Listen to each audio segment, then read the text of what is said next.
everybody, welcome to another exciting vlog. Boy, it's dark over here. Well, yeah, I'm not introducing the vlog or anything currently. Hi, Mary. Derailer. These vlogs get kind of long, so we do time code these things. So look for gaps in the red play bar or open up the description. See a big list of blue numbers. Click on the numbers to skip ahead or around. Watch what you want, skip what you don't. However you want to do it, that's up to you. I am filming this July 14th, 2025, 8:44 p.m. We are basically making almost this entire vlog in one day, so that's fun. But we have some fun stuff here today. We are going to cook something fairly easy that, spoiler, turned out quite delicious. And you're gonna go to Burger Week. We didn't do that many Burger Weeks, but you got some Burger Week footage here. It's just not as cool as it used to be. And we got a junk food taste test, and we have some more major vacation / travel news. So we'll have a big update on that. Just a hint. And and there's more than that, even if you get that hint. We're gonna open up some stuff. We're gonna take it a little easy though. We're gonna do a lightsaber. We got not Disney pins, but some pins, because we're starting to run out of Disney pins. And we're gonna show you a new Hallmark something, because, you know, excited about that. And we'll make a cocktail, even though I have not figured out at all what that cocktail is gonna be just yet. And yeah, so you should have a pretty fun, cool, full vlog. With that said and done though, Mary's about to get what little sunlight she has left and do some work in the yard. So I'm gonna go ahead and edit everything we've already filmed, let that be rendering out, and drink a little more wine. Then I gotta go scoop all the poops for the cats, and then we can finish this vlog. But in the meantime, you get to enjoy all of that, except the poops. You don't wanna see that. All right, enjoy. Hey, welcome to the cooking section with the mixed light temperatures. I don't love that, but hey, it's sunny. Today, we're gonna make something kind of easy, something that works with some things we've sort of already made. Something kind of healthy, but also a little bit decadent. We're gonna make fancy omelets. We're gonna make chunky boy omelets. We're gonna make chorizo and fried potato omelets. I do not have all my ingredients out because the potatoes are gonna take the longest amount of time. We are gonna do it in an air fryer, but I'm gonna have them be kind of chunky, so it may take 20-25 minutes to cook those up. We're also gonna make two omelets, same omelets, because Mary wants one of these. So I'll be taste testing hers, and then I'll make mine off camera and probably show you. But I'm gonna just do my own little mixture and all that stuff here today. Spice mixture, I'm just kind of eyeballing it, figuring it out. We're just chefing. And then for the chorizo, you've seen me make those.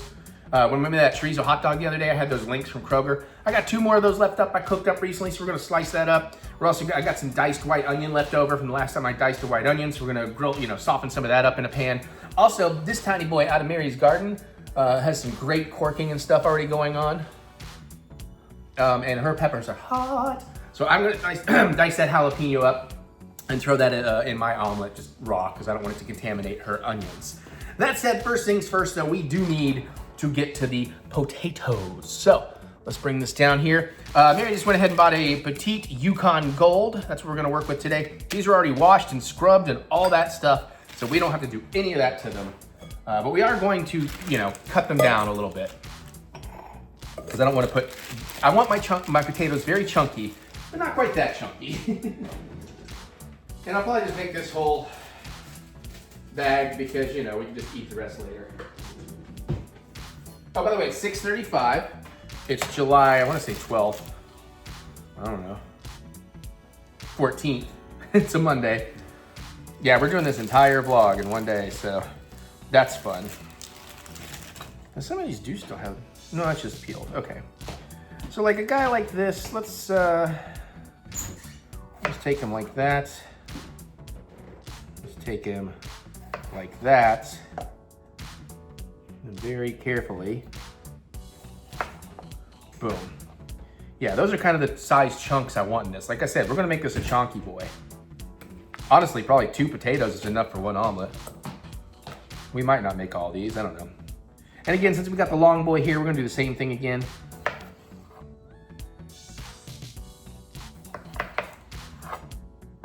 This one I could almost go down into thirds, but I'm pretty good with that.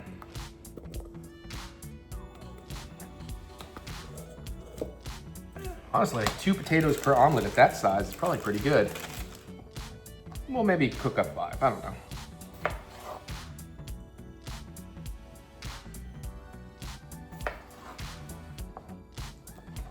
That was a smaller boy. He didn't need quite as many cuts. I know, it was probably better ways to do this with better knife skills of safety, but obviously you can see that I am paying close attention to what I'm doing. Yeah, let's get one more big boy in there. That's gonna be enough for both omelets. I'm not even gonna use this whole bag right now. We might add one more in here, I don't know.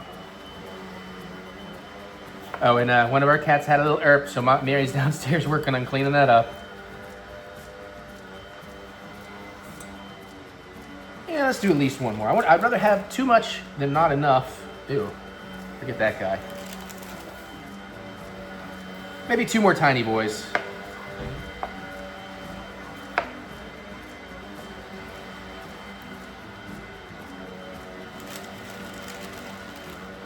Yeah, I think that'll be plenty.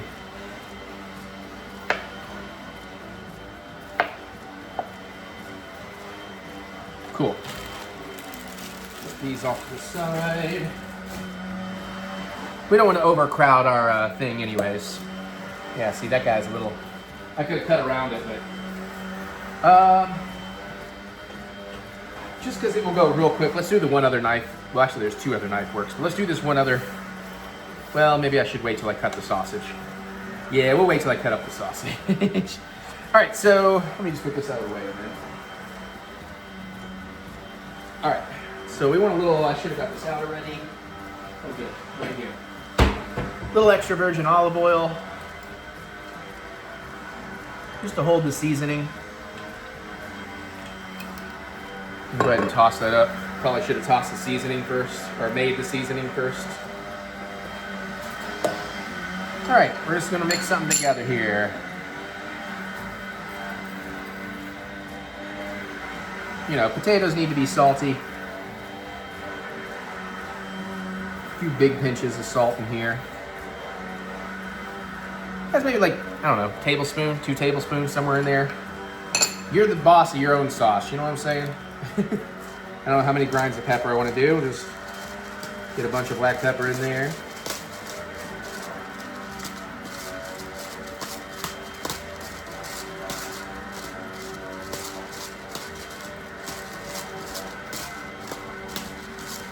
It's maybe a teaspoon, teaspoon and a half, something like that. Let's do some onion powder. Don't have any left in here. Well, luckily this is the one I was least worried about. It's a good time to replace it, apparently. We got some going in there. That's maybe like half a teaspoon. I can work with that. Let's do some garlic powder.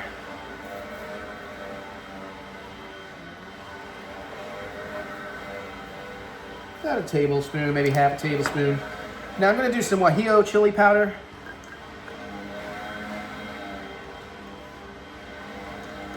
I don't want to go too hot for Mary, so I'm also going to use some ancho. I'd probably use some chipotle powder if it was me, but this one needs to be opened. Ooh. Okay.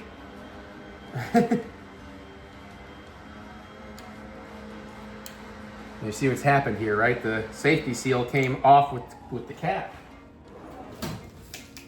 And yes, we need to take the trash out, but I figured I was going to do it after I do this cook session, so you can see the trash. We are away. Doesn't normally get this full, but there we go. There we go. I get my fingers on it. Now we're in. Now we're in like Flynn. All right, so ancho chili powder.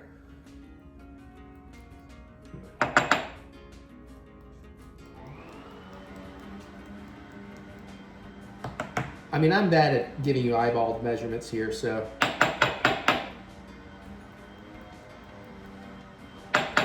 I know I'm getting some out, it's just not coming out like I'd hope. That's probably good. It's maybe half a teaspoon. I don't know. Just gonna give that up a little stir.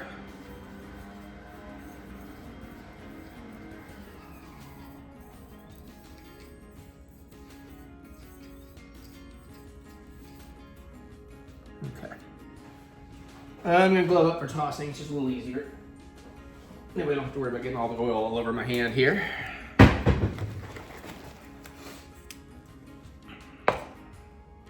Put some of the mixture in because I don't know how much I actually need. Start tossing that. A little more. Ooh, okay, I gotta be careful. I'm gonna over season these. I definitely made more seasoning than I needed, I think. Smells pretty good. I'd say those are pretty nicely tossed. What do you think? I think so. So now we're gonna put them in the air fryer basket. So I'll bring that over here and just use my hand, my gloved hand while it's still gloved. Try and get them as much of a single layer as I can here.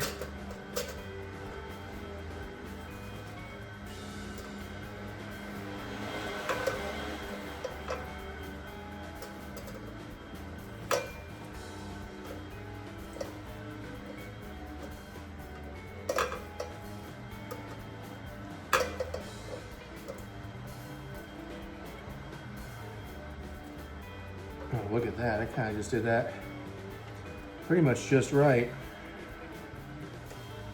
in terms of the amount and everything. And I'm thinking, since these are thick boys, I'm going to give them one last little kind of pinch of salt in here.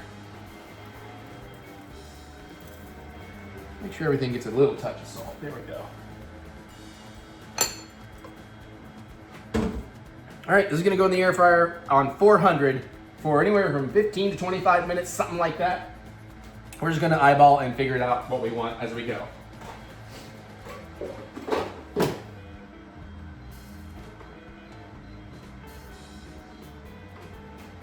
So I just set it up for 25 hours. Okay, for 25 minutes. 25 hours, Eric's gonna only make his second longest vlog ever. God, I think my longest vlog was like 9.5 hours. I think that was a Horror Nights vlog, like one of the first years we went. Okay. So now that we have that rolling, I guess we can work up the sausage. Just kind of get that ready to go.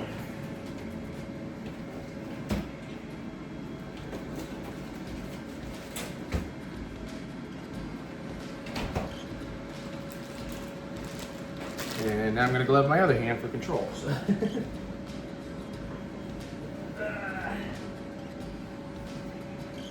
Come on, get in there. And you will want to kind of give the your air fryer basket a shake every so often. All right, you twos. Your time to shine has arrived. Knife. And again, I just want these big chunks much like the potatoes.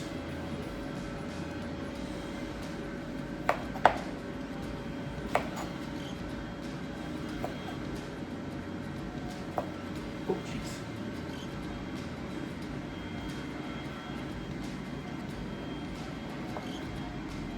Hi, Napoleon.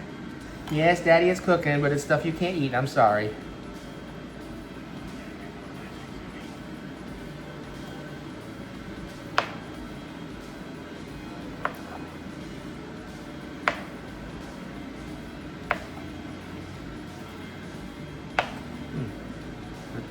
Casing is not wanting to. All right, so I'll try to remember they're like 8 pieces per thing. So we can balance out a little bit here. All right. And we might as well prep that jalapeno. And then I think all the prep work's gonna be done faster than I meant it to be.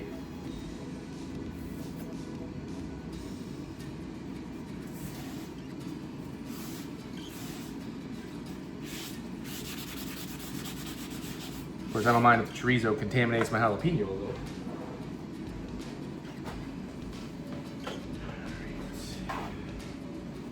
Where'd it go? Tiny little baby boy. Give him a little cleaning. He's a dense guy. This one was not picked. This one fell off, so that's why we're just gonna go ahead and eat it.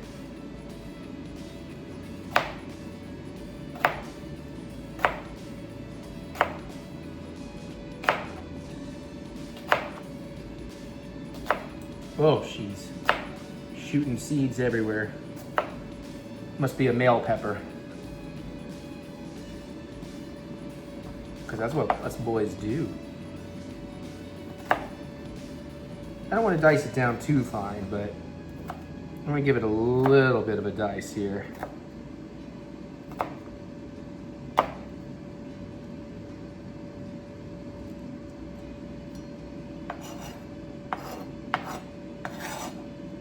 Like, that's pretty good.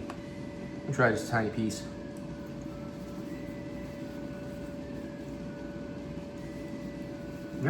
Yeah, even in that tiny little piece. Or some decent heat. Cool. Oh yeah.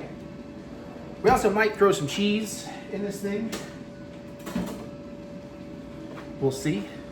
Just gonna set this off to the side. Because we're done with that.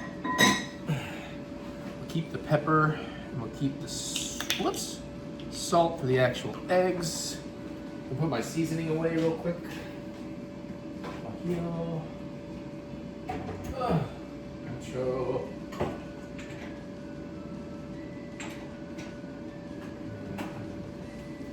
Although I probably just need to replace the onion powder. Also, fun fact. I recently found out I have been pronouncing a particular Mexican cheese wrong for a very long time. Surprised no one's tried to correct me. I keep wanting to call it cojita, but it's cotilla. The crumbly, almost Parmesan-like Mexican cheese. Cotilla. So I like to say things right when I can. All right, so potatoes have only been in there for 10 minutes. I mean, for 5 minutes. Jesus, Eric. It's probably a little too soon. Well, we can go ahead and be cracking the eggs, I guess. Let's see. Where are my... Okay.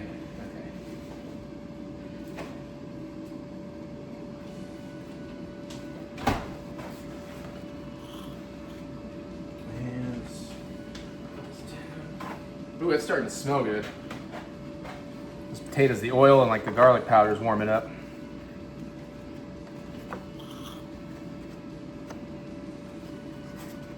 I guess I am gonna end up sauteing onion and heating up the chorizo. But we'll get to it. All right, 3 egg omelets times 2.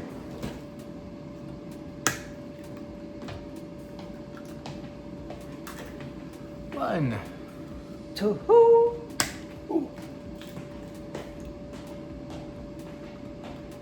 Tahoo.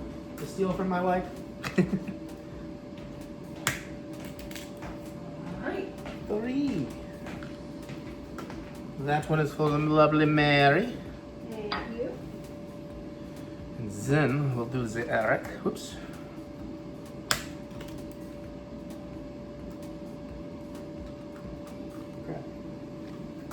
Got a little egg on the side of my dish there. Ah, crap, that wasn't very good. Come on, come on, come on. There we go. I was a little too gentle with that and it didn't quite work, but 2. Same here. There we go. Oh, jeez. Lost a bit more egg on that one than I intended, but we're good.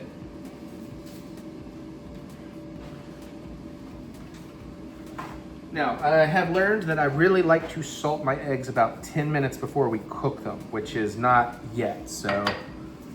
Oh, yeah, I definitely lost a lot there. I didn't mean to. Don't worry, I'll properly clean this down afterwards. Okay. Mostly a successful endeavor.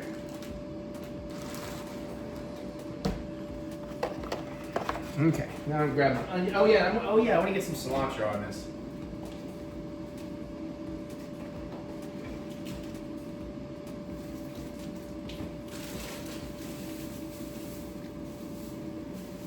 Some of that cilantro has gone bad, but not completely so.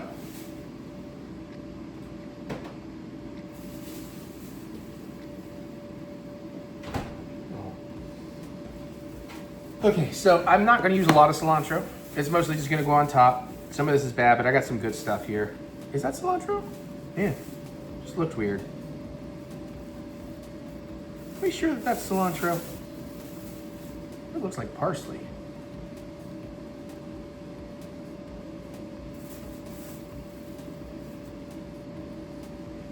No, that's cilantro. Okay. So I'll just grab a little bit of this and we're just gonna tear it on top for some color. You don't have to do that. I've also got some pico de gallo, some hot pico I bought from Kroger, so it's like, I kinda wanna do some of that. Let me get some butter. But I can't put the hot pico on the Mary one because she would not like that.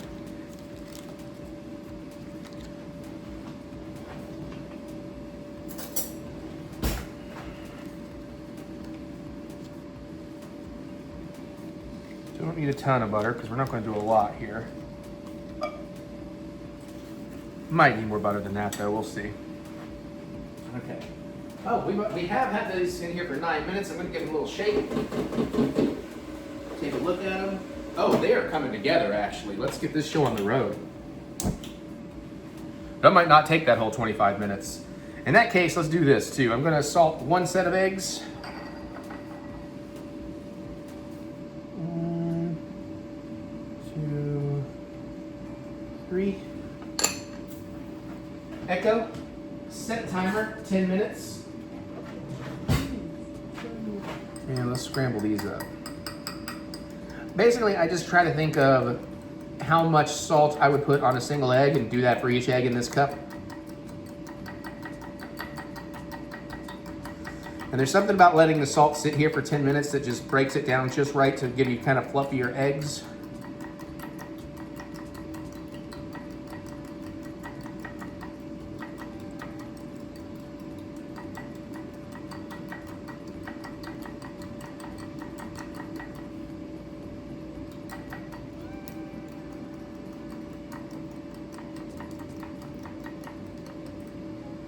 There we go.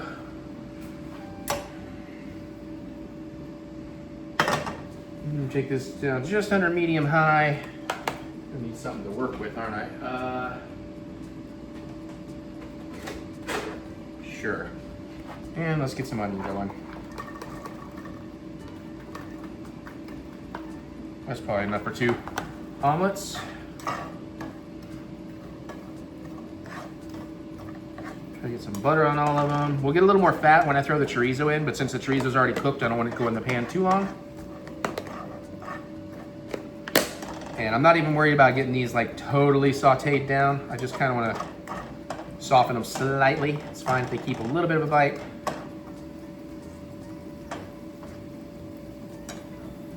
right, put these away.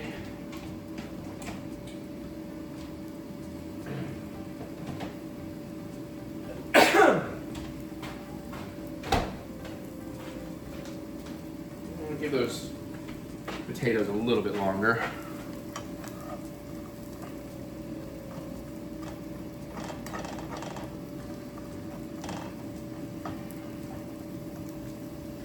I have so few onions in here, it should not take very long. All right, I need to start thinking ahead of what's next here.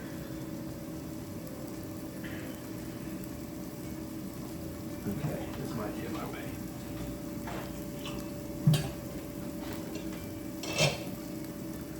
Okay, I guess we want to bring you over here some so you can see what's happening here now.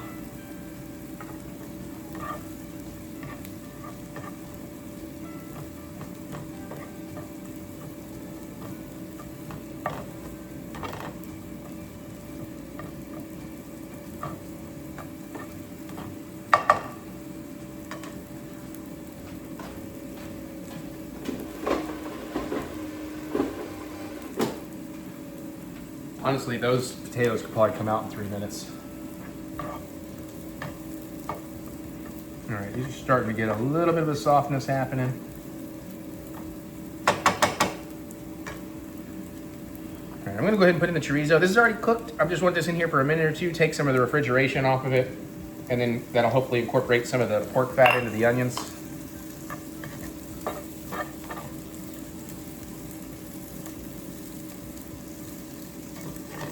Ooh, that smells good.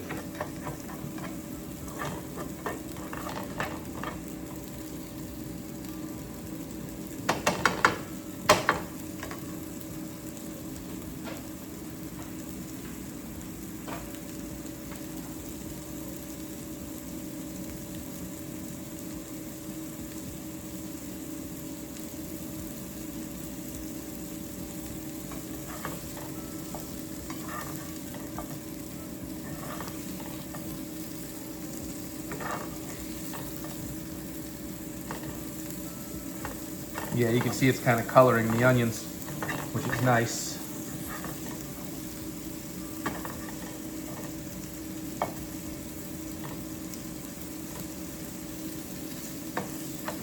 Okay, I think these are just about where I want them.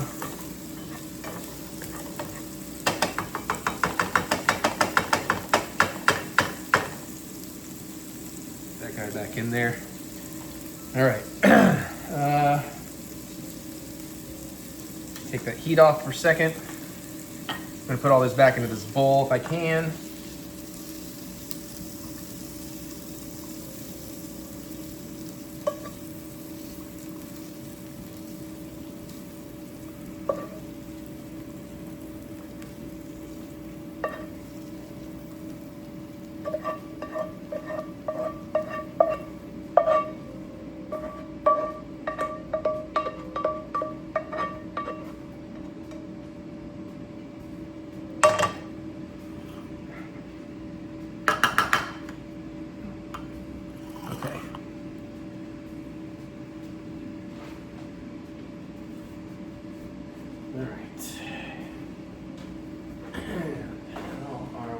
Potatoes.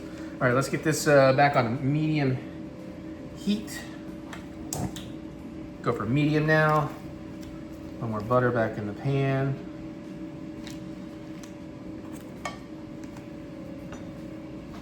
Potatoes, I'm thinking, are done. They sound crisp. They look crisp. Yeah, that looks awesome.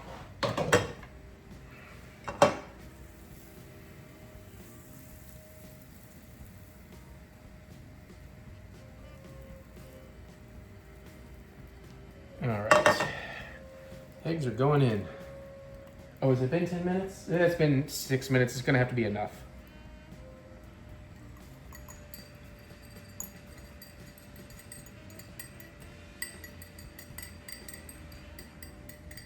You know what? We're not gonna do cheese. I don't feel like dealing with cheese.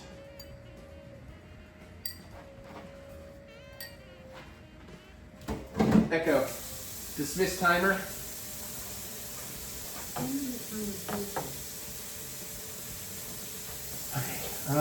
I'm going to keep using this lid off and on to kind of help steam the top. I'm still getting my Echo, I'm still getting my omelet thing perfected.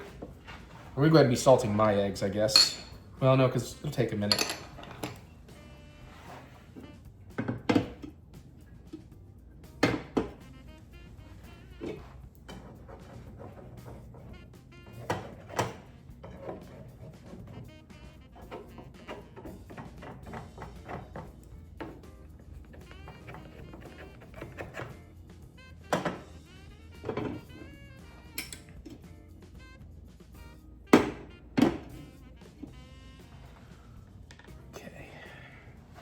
You get a plate to serve hers on.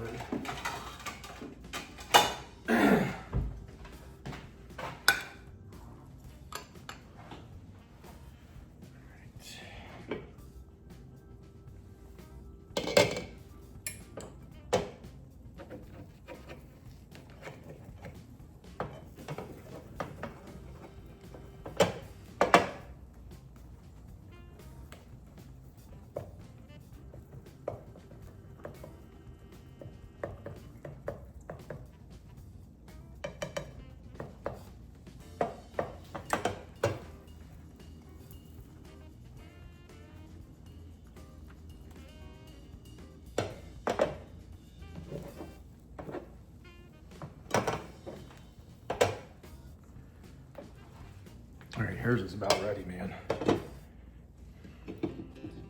Try to get that top set a little bit more.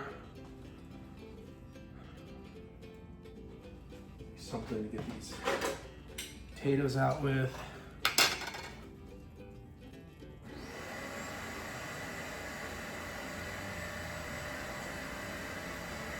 Okay.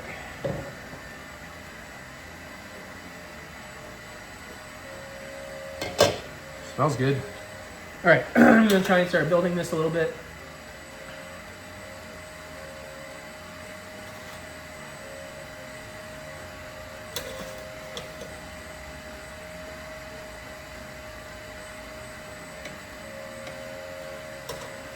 And see what we can do here. 3, 4, 5, 6, 7, 8. Get her some of the onions in here. Ay. Ah. Hand cramp up. That's always fun.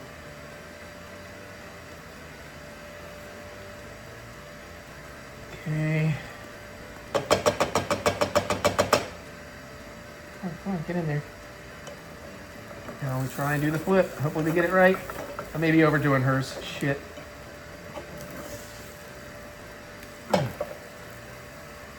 Well, I broke that a little bit, but not bad. I'm gonna let that congeal just a second.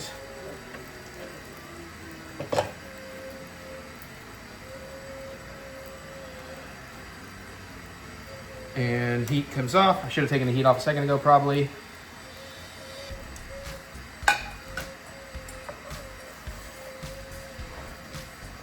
Oh, no, no, no. No, no, no, you stay with her. Stay in there. Stay in there, shit.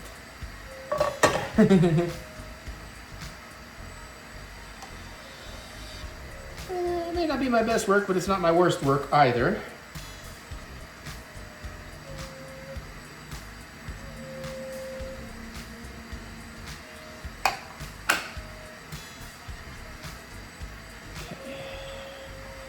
And now for a little cilantro.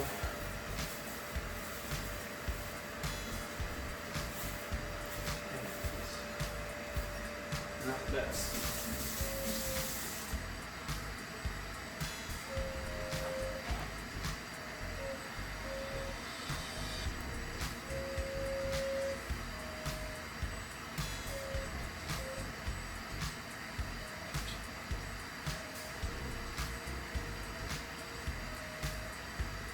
This has all kind of happened a little faster than I intended, so I had to kind of slop it together real quick here right at the end. Maybe. Oh, something right there. Come on. Thank you.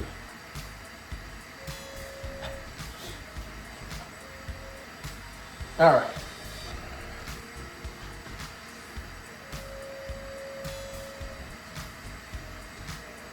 And Jesus, cilantro, get off me. There's that. Let me hit it with a little black pepper. I probably should have done that right before they. That's nice. That's nice. Obviously, I'll give you guys some close-ups. We'll taste test this thing here in just a second. I do hate that I tore that. Let me grab Mary. Actually, I'm going to cut and I'm going to grab Mary. That way we can get back. Yeah, that's looking pretty good. I'm really kind of excited to try the potatoes. Yum. Nice. Okay, Mary's just coming up. I'm gonna try and thumbnail here.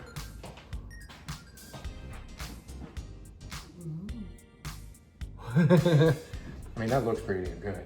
Yeah. There's some extra potatoes too, but I mean, obviously. Did you alternate on purpose? So it was like, no, potato. I mean, kind of. Yeah, kind of a little. I mean, because this is going to be yours, but I am going to taste test it. Okay, that's fine. Dig in. I'm going to go over here so I can try to get a little of the sausage and chorizo. You can have, if it's really good, you can have a bite of mine back in return. Oh, I want some eggs. There we go. Whereas a chunky boy, it's a little hard to be delicate. I would have cut up the chorizo a little smaller. I wanted it very chunky.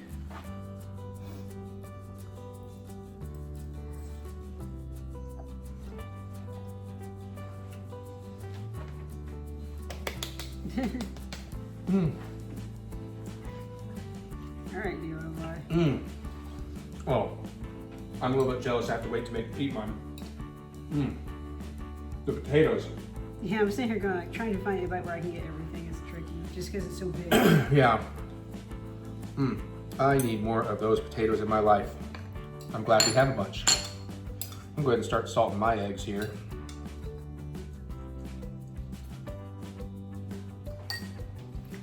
Echo. Set timer, 10 minutes. Yeah, this is pretty good. Yeah, I think that potato and the chorizo play really nice. I did not do any cheese. I would have liked these like half the sizes, just so I could easily get both in my mouth at the same time. That's fair, but I was also inspired by an Azure brunch one that just had huge chonky stuff, and it made me want a huge chonky burrito. Huge chonky, you know what I'm saying. Now you could always add cheese and whatnot too. And I probably would have, but the potatoes ended up getting done like 10 minutes earlier than I was expecting. Okay. Is it okay if I sit down and eat, or do you sit? Yeah, no, you can sit down and eat because I'm gonna be jealous and I'm gonna make mine. And I guess I can just film that when the time comes. You don't need to wait for my eggs, but I'm gonna wait for my eggs. So I'll just show you mine when we get there. All right, so we're gonna make mine real quick. Mary is really digging it. I've done well. And I'm really, really proud of those potatoes. I'm glad I have a few extras. We've been snacking on those. And they're pretty darn tasty.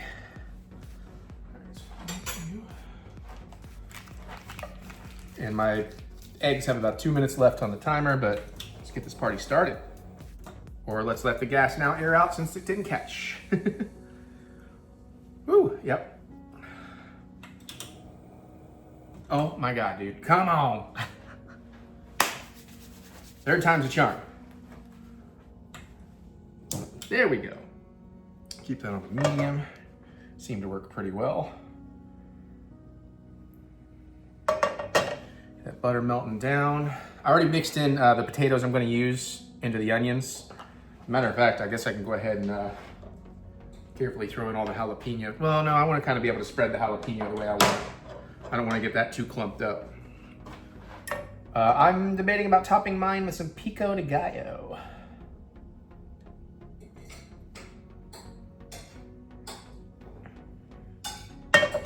But then at the same time, like, is that gonna take away from? Well, not so much the jalapeno, just the flavor of those potatoes. It might. I know, that's why I'm like, maybe I'll just use this last bits of cilantro I got over here. All right, we good enough? Yeah, 24 seconds till my timer's done. So let's go ahead and get my eggs in.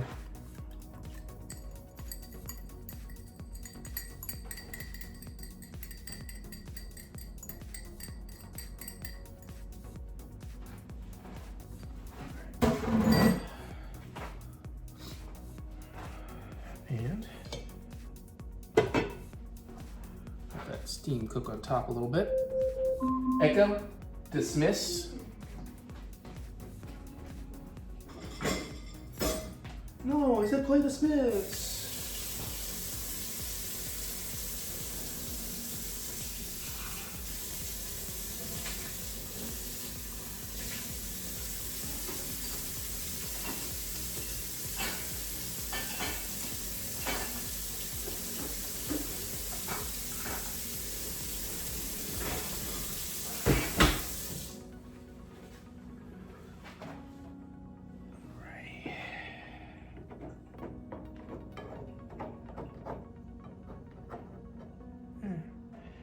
Too.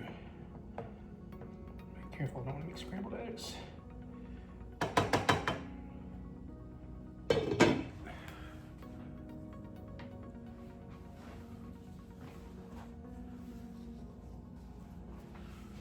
Just getting excited, getting a little ahead of myself here.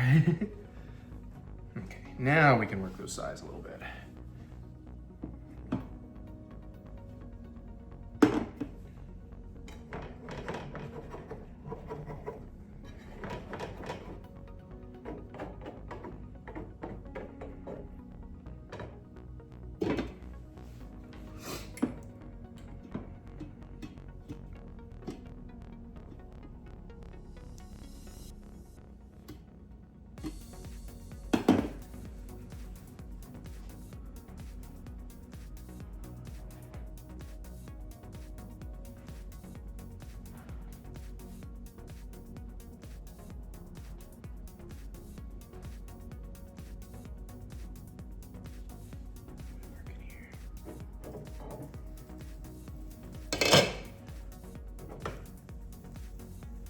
Ooh.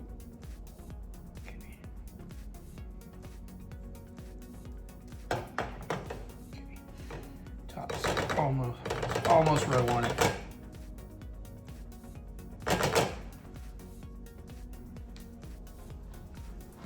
let that set just a little bit longer. Don't want them too undercooked inside. I don't want to overcook either, so I'm going to take that heat down to a medium-low while we build. I'm going to hand in these jalapeno chunks.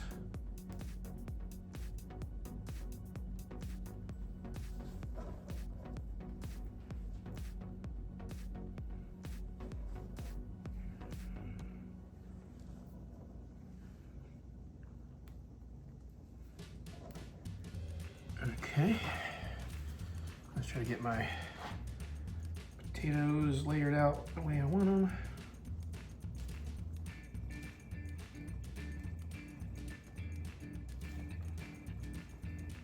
Bro, mine's even chunkier than Mary's, jeez.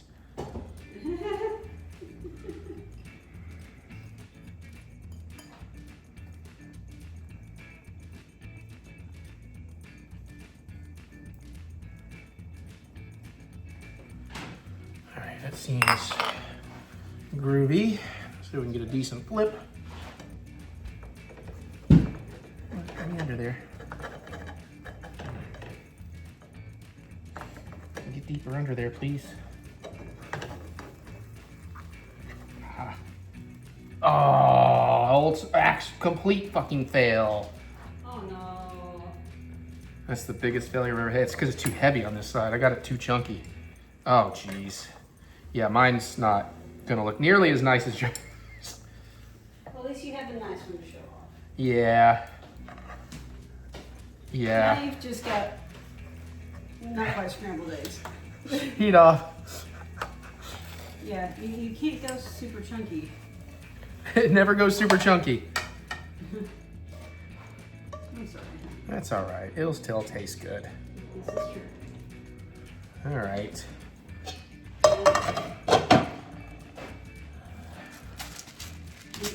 At the end of the day, flavor is the most important thing. Yeah, but now I can't eat with my eyes.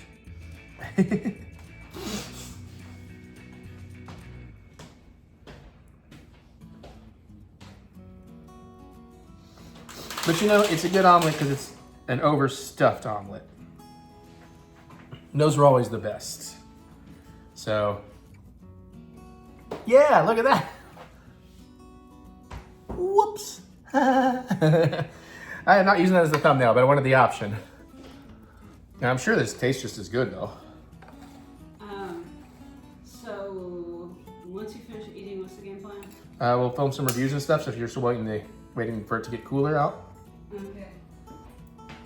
Well, since behind the thought, so I'm good, but I don't mind to wait a little longer. I'll just work on the next one. It'll help me out. Ooh, the jalapeno. I brought a nice big bright bit of heat in there. I grow good jalapenos. She's growing great ones this year. Oh, I can't get over though how good this flavor combination is. So, highly recommend that. Careful not to overstuff. Maybe she's right. It could have been a little less chunky, but it is hitting the craving I was having. So, yay! Now you can enjoy Burger Week. And so begins 2025 Lexington Burger Week. We're at Bad Wolf Burger. We got the Pueblo Burger. Dad and I got onion rings. Mary got sweet potato fries.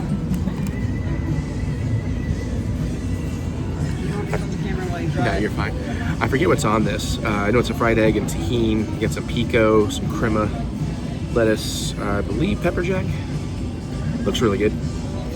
We'll find out.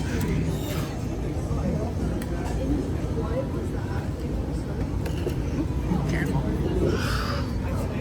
You can see your burger a little better.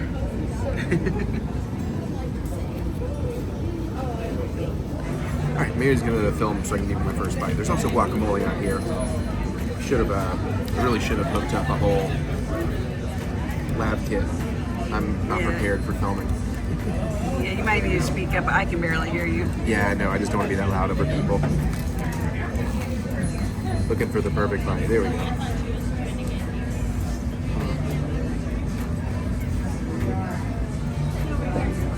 It's going to be messy. The problem is the guac at the bottom. It makes it extra slippery.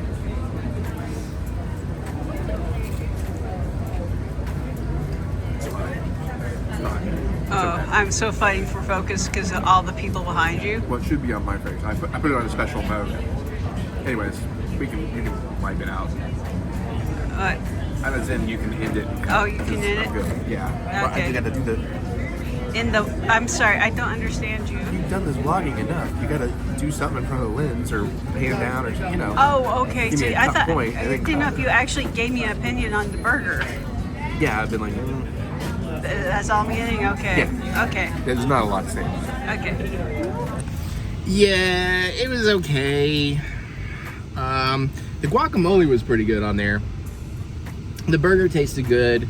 None of the ingredients really brought much of anything that stand out to it, though. I kind of feel like everything just kind of canceled itself out. I would kind of agree with that. Yeah, so it was actually a pretty disappointing start. And then the onion rings, I'm not a fan of how they did the onion rings. It seemed to be a white onion instead of a sweet onion.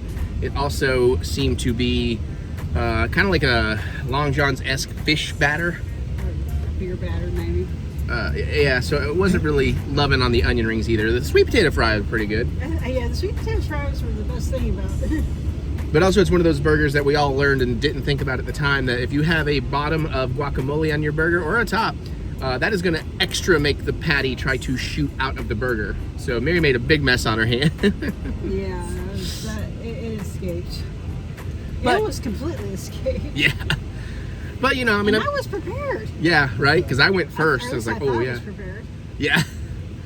I will say all the ingredients did cling to the burger pretty well, though, once we got it. Things didn't really drip out. Didn't really taste the crema.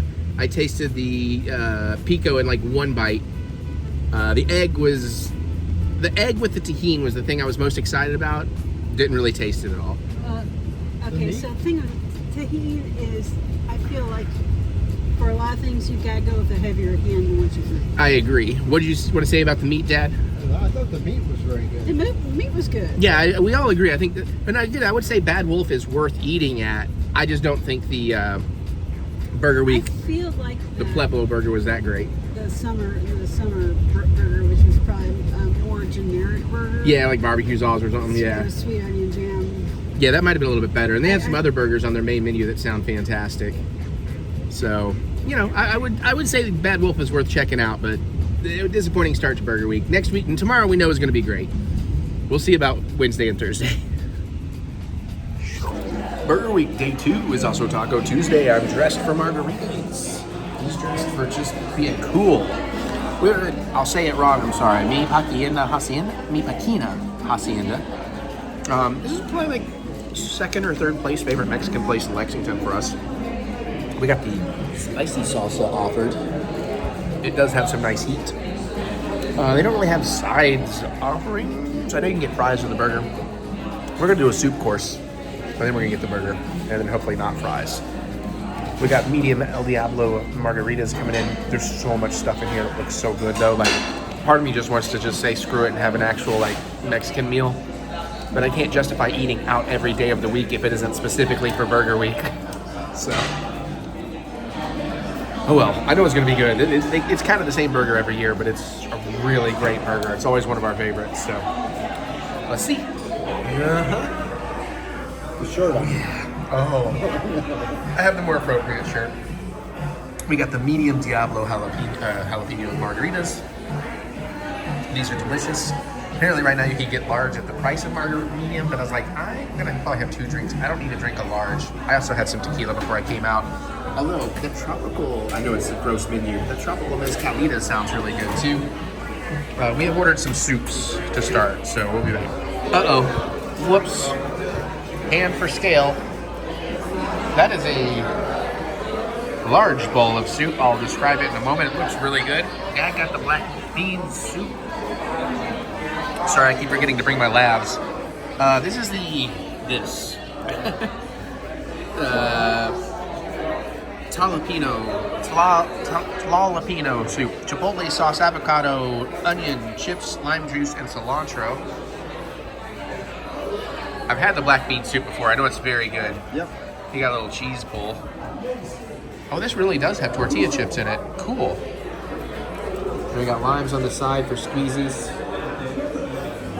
I'll squeeze one in there. We'll give it a taste.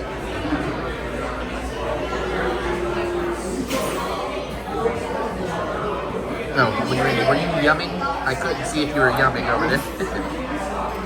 Oh yeah, absolutely. Yummy. All right, well, let's see what I... Mine's in a kind of a shallow bowl, which is good. Yeah, that's going to be helpful for you. I'm in trouble. Let's mix mine up a little bit. Oh, yeah, that's... Oh, no, there's a lot. Okay, there's a lot in here. I don't know if I can do all of this in a burger. I may have to stop myself. Ooh, that is going to be spicy hot now. Oh, there's fresh avocado.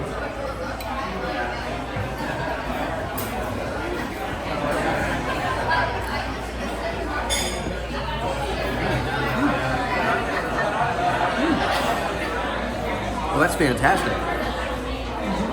Is it like a chicken tortilla? It's very much like a chicken tortilla, but a little extra something in there. Let me dig in here. I'll come back with a review.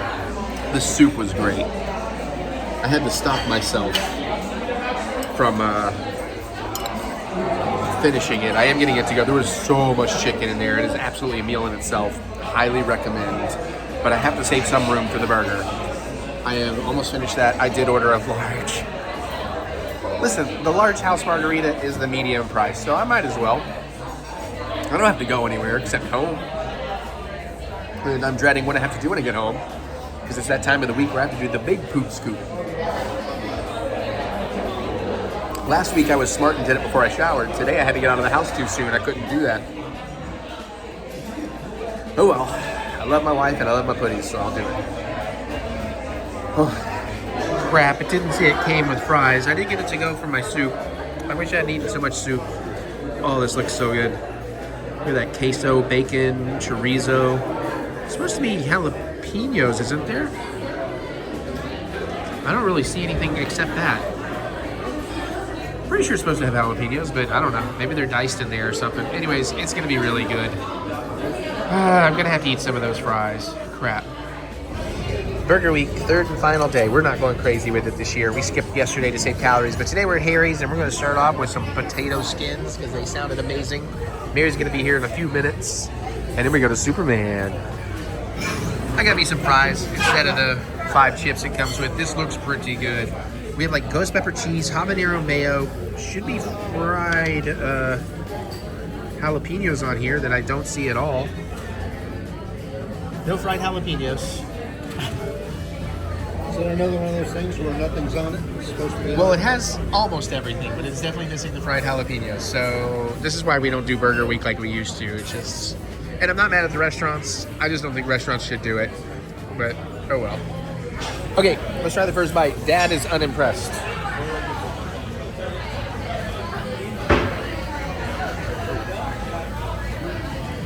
Quite soggy there on that side. Let's go in on that side. A lot of stuff happening there.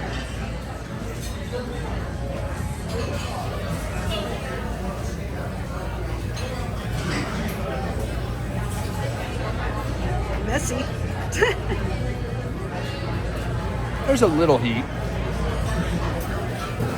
Flavor's fine. It's not blowing my mind, but burger's decent. I like the bun. A little too much on the tomato. It's kind of overpowering. I'm getting a nice bit of heat though from the mayo and the cheese, but I am missing the jalapenos. Oh well. All right, that's good enough.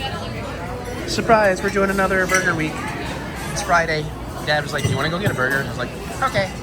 So we're at Brew Burger. We're starting with these amazing pretzels with beer cheese and a killer spicy mustard. And we're going to be getting the fajita burger.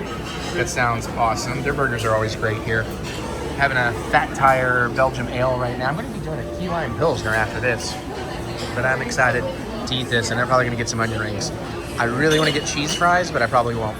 I splurged on chili cheese fries. But yeah, so normally their burger, this is what they call the snack size burger. Their burgers are typically a little larger, but this actually looks awesome. Except there's guacamole on it? Was there supposed to be guacamole? I guess so. I hopefully have the jalapenos. I can't tell. I think so. I think I see diced jalapenos. Brew Burger burgers are always great. I normally do not like beans chili, like a beanie chili on fries, because it's starch on starch, but it really works here. They also have some of the best chili. They have my favorite, Dad's favorite chili in town. So, and I got the key lime pilsner. So I don't have anybody here to film me. Let's see what we can do. All right, well, first things first. Oh, I got a haircut. First things first, let's try this key lime. I love key lime. It's hit or miss in beers, though.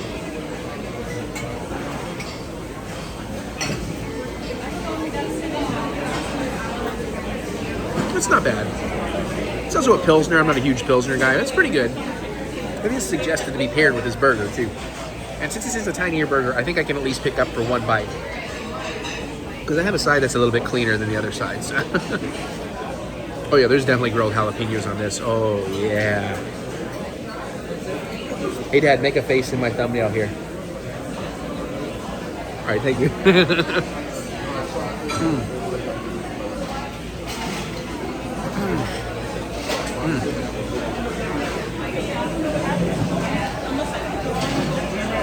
Oh, that's good. As soon as I picked it up, I smelled the grilled onions, which is fantastic. It smelled like fajitas. And then, yeah, the queso, the guac.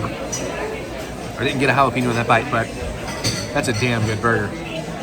I know the fries. Their fries are great normal, but I know the chili cheese, so we're good. Hey, taste test time. I love This little ears popping up. Mary and I actually have quite a bit of stuff we can go through. We're starting to run out of savory, but we started to pile up some sweet. So we're gonna do a couple savories though. I assume you want to start there and then go there. sure. Okay, we got one more. We're gonna start 2 savories, 3 sweets today. We got one more, the last that we have not tried of the limited edition Pringles of the beer can or the Miller Lite, whatever. I guess it's not actually Miller Lite. It just looks like Miller Lite. But I'm just now realizing it's not officially. Anyways, we got the beer can chicken. I thought the steak was pretty good. I thought the other one that I don't remember what it was okay. I don't have high hopes for this one. I don't know. I've never had a chip. Well, that's not true. I guess the Korean barbecue chicken had a little chicken flavor to it. And you can still find these. I saw Kroger had a display of these the other day, so they're still out for the summer right now. Can't say I like that smell very much. It's not heavy, but it's not beery. It looks fairly seasoned. It's gonna be hard for y'all to see that, but yeah, if you catch it in the right light, like look how seasoned that is.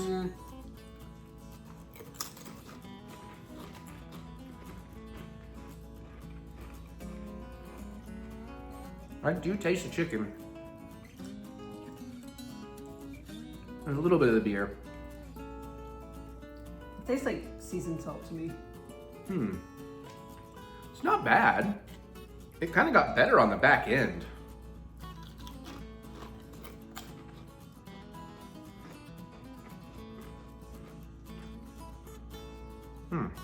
These might low-key be kind of good. I think there's like a building flavor. I think like the more you eat of it, the more the flavor I'm getting. And it's pretty tasty.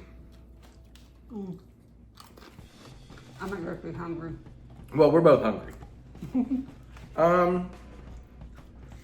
I would probably buy these again, but I wouldn't rush out to find them. The steak were the only I ones. know, I think it's just the salt that's hooking me.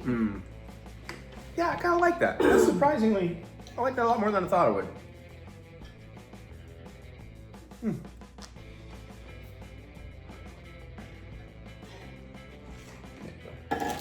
Also, I have like just the faintest trace of a cough right now, like, you know, like right around my gauze. Like, it started right before we started filming. Oh, good. Especially because we got a lot of film today. Okay, so next up, we have another Doritos. This is out kind of everywhere right now.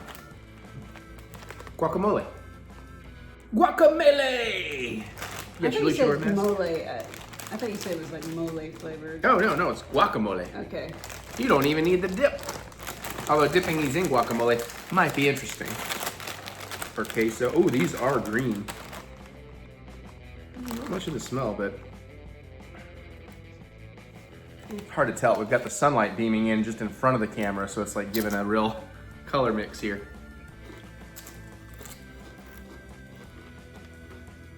Maybe some lime flavor. I'm getting a little bit of garlic.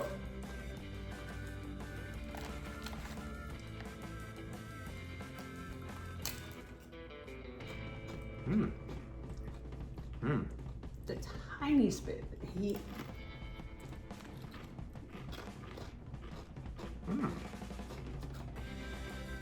Yeah, it does kind of have that buttery guacamole. Like if you've eaten it with corn chips, that's, yeah, I guess you're right. I got just the tiniest bit of heat, yeah. Oh, these are pretty excellent.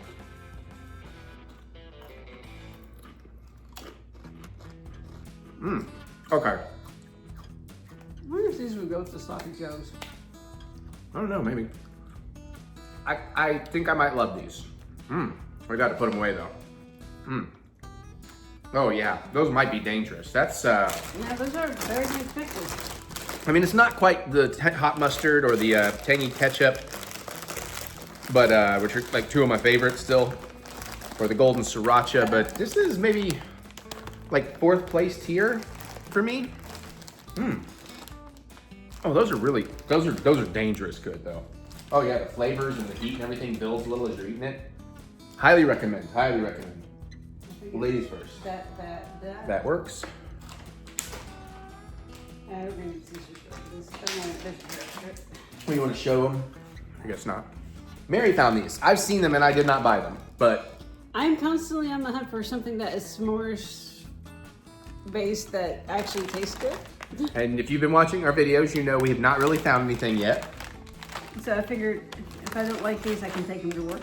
They'll disappear. Yeah, and I just wasn't buying them because I figured it would just be just a split one because there are 80 calories per thing. So I figured we just we'll just split one. They have a version that has caramel in it. It's about 10 more calories. Okay.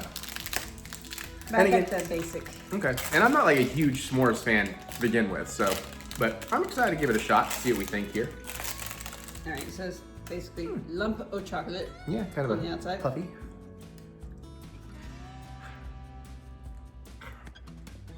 Show me inside. A lot of marshmallow.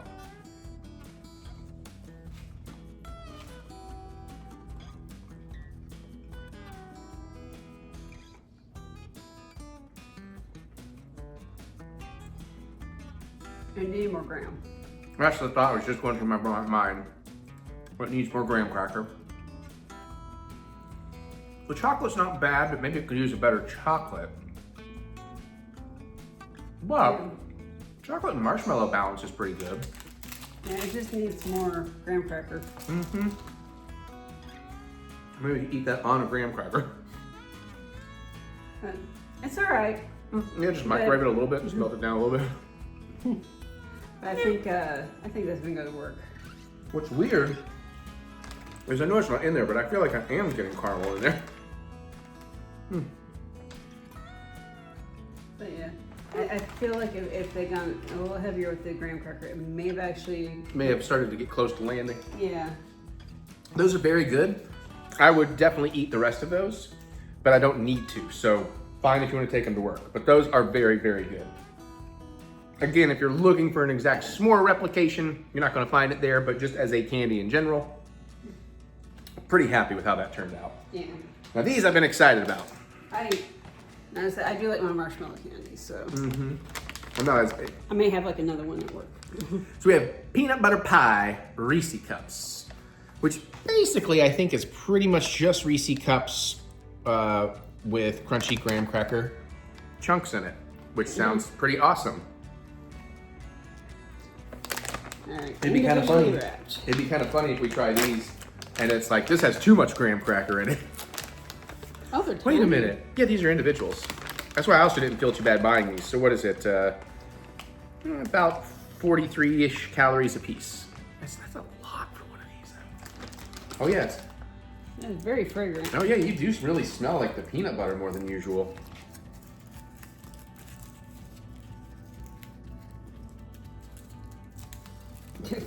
That's my chocolate came off. Aha. Well, mine's starting to, but yeah. Oh, you can see the graham cracker pieces in there. Not so much in mine.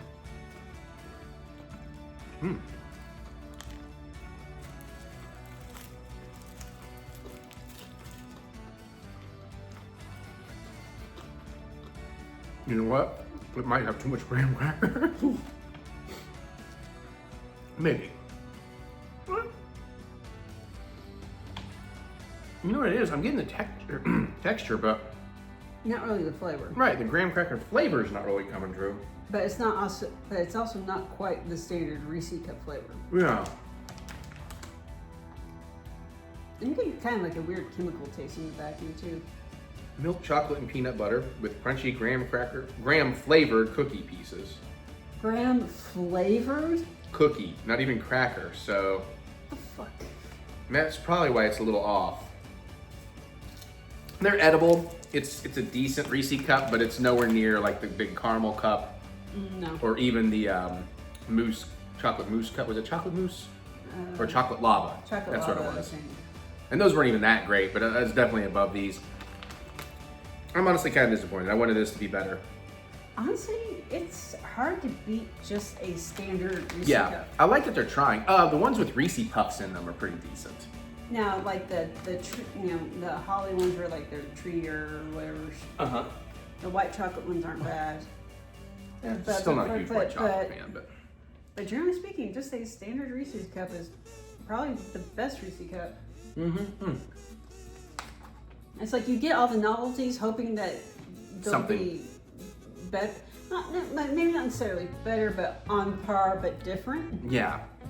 And I would say the closest is been the caramel ones, but I still think even that is still not quite as perfect as Yeah. the classic cup. But I appreciate them trying. Would you let me take those to work too? Yeah, probably. That'd probably be smart. Okay. I don't know, maybe I'll save a few. No, that'd be smart. All right, we got one last candy. Yeah. I know, right? We got one last candy, and there's a quick story on this. So, well, I guess I can show you what it is. So, you know, we like to try things, and normally this is not necessarily a candy I would have bought, even though I do like fruity candy sometimes. Like right now, I'm kind of on a big sour Mike and I kick, because I can just eat a few of those, and it does for me without a lot of eating and camp calories. But so we picked up a couple variants of this. We're only going to do one this time. You all right? Yeah, I think so. Okay. We've got Ryan Trahan's Joyride. So of course we have the sour blue raspberry strips. I'll let you know we already got the gummy worms to try. We did not get the sour watermelon unless this is amazing. So we tried all the Mr. Beast stuff. We thought we'd try some Ryan Trahan. And if you are a fan of his, you know he's doing the 50 states in 50 days thing right now. And the funny thing is, in every state, he's trying to find his candy in a store. And I may be an episode or two behind. I think they're up to they're about to hit, they just crossed 30 days. They're like 32 or something like that now.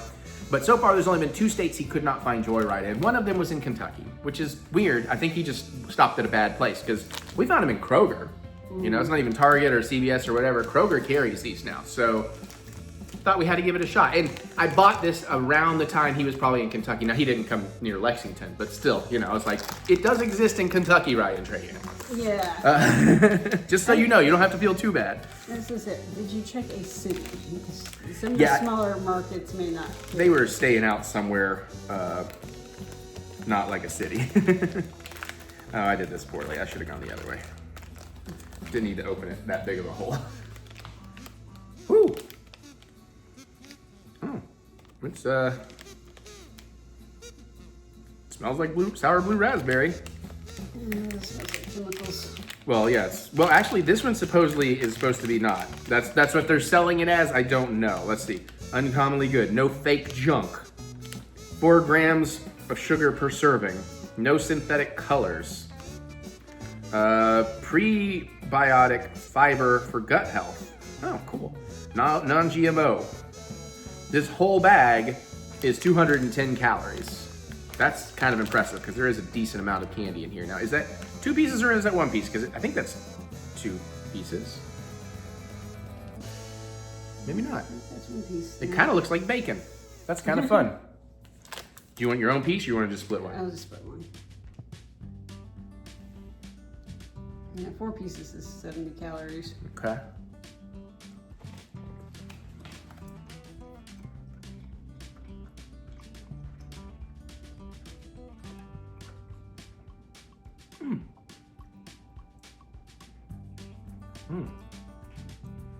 That's kind of good. I can pass. Well, where do you stand on like sour gummy candies normally? I'll eat some occasionally. But it's not a big deal for you. So maybe that's adding in. Could be. It reminds me a bit of a blue raspberry icy. I like this. I'd eat this. And at that calorie level, I don't feel too guilty about. Yeah, the first ingredient is soluble corn fiber, which is interesting. And the second is allulose, which is a sweet, 0-calorie sweetener derived. What is it derived from? Forget. It doesn't play well with everybody. Okay. Oh, wow. They aren't kidding about the dietary fiber. 29% for 4 pieces of your daily. That's pretty good. I pay attention to fiber ever since my butt surgery stopped. So that's actually helpful. That sells me personally a little bit more. Yeah. Actually, I think my biggest complaint about allulose was that I had to use way more than I normally have to use for anything else to get what I wanted. Ah. I didn't like that. And it's plant-based candy as well. So I guess that makes it completely vegan, I assume then? Yeah, so there's no like gelatin or anything. Yeah, actually, I really dig these. I will buy more of these. This makes me excited for the gummy worms because I like a variety of flavors. And sour blue raspberry is not going to be the top of my list, but even with that said, I'm actually pretty impressed. I wasn't sure. I figured I would come in the middle of the road, but I'm like, no, this is actually pretty darn good. And I mean, I could not, if I wanted to, eat that all in one setting. So roughly 100 calories if I eat half the bag for a late night snack. That's much better than, that's like 4 M&Ms, you know what I'm saying? 4 caramel cold brew M&Ms. Maybe not, but it might be 4 peanut M&Ms. And I'll get a lot more satisfaction out of this. All right, well, that makes me excited to try the other one, and it makes me think maybe I should try the sour watermelon because it could be good. I don't know if you could swing it, not that he's gonna ever see this, but maybe he should try a tahini watermelon candy because that's a thing. And then if he can make one this healthily or whatever. Okay. For me, this is the second best thing we had today, but I think by far the best thing here was the guacamole Doritos. I might agree with you on that. I think those are pretty awesome. And no, this cannot go to work with you because I will be eating it. And I opened it poorly, so I'm gonna have to eat this in the next couple of days so it doesn't dry out. All right, well there you go. There's our back of Mary's head. Because she forgot we're still making a video probably. Hi. And that's that. Now I'm gonna go do the cooking segment so we can have dinner. Bye. Hey everybody, vacation update. Health update first. First, I should tell you that I had some, they stretched my legs so I could get taller. Mary's in a chair. Health update, just simple. Mostly doing good. I'm healing it pretty good, but if I do a little too much, I need to sit down, which is what I'm doing right now. Mm-hmm. Yep. Somebody keeps pushing too hard.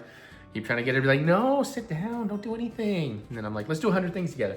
So, getting there. Well, let's see. First things first, because we haven't mentioned this, I keep forgetting because I guess where Mary's been out, she's had Tina helping her in the yard, so I didn't pick up on the fact that they're also doing their Pensic prep. Mary's going away for like a week and a half and leaving me all to my damn self in this house. Scary thought. What is she, crazy? At least I know how to scoop the poops now. I need to get him the shirt that says, in my defense, I was left unsupervised. So yeah, start of August, she's out for a week, and I bring that up for a reason. But let's jump to the November Disney trip. There's a little bit of update there. We got Dad's airline flight. He is gonna fly back with me. He's gonna stay in coach because he didn't care about first class. It's fine, won't bother me. Although I joked, watch him get a first class fucking update grade, and they sit him right next to me.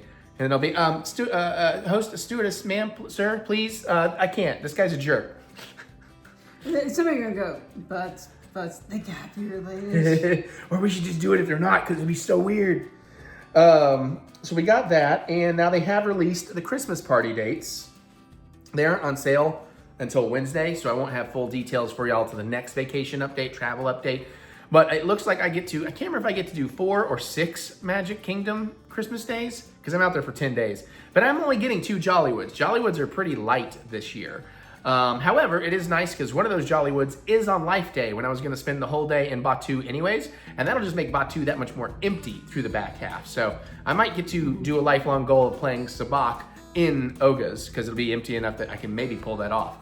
And then they also are having one of Mickey's Christmas parties on Mickey and Minnie's birthday, where I was already going to spend the whole day in Magic Kingdom. So it'll just be an extended day doing that. So that's going to be great. Unfortunately, there is no Jollywood that would work that is happening while my dad is there, so I will not be able to take him to Hollywood Studios, but he has reluctantly agreed to let me take him to Magic Kingdom via a Mickey's party.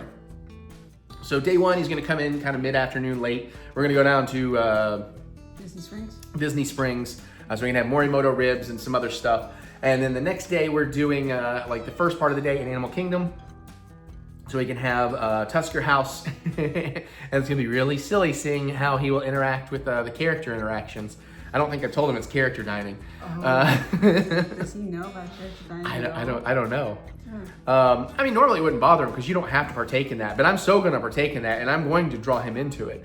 And then the third day and that night we'll go to a Mickey's party, and then the third day we're going to do Epcot all day, and then I'm going to go with him to get his car, and then I'm going to take a minivan over to Magic. Look at that first.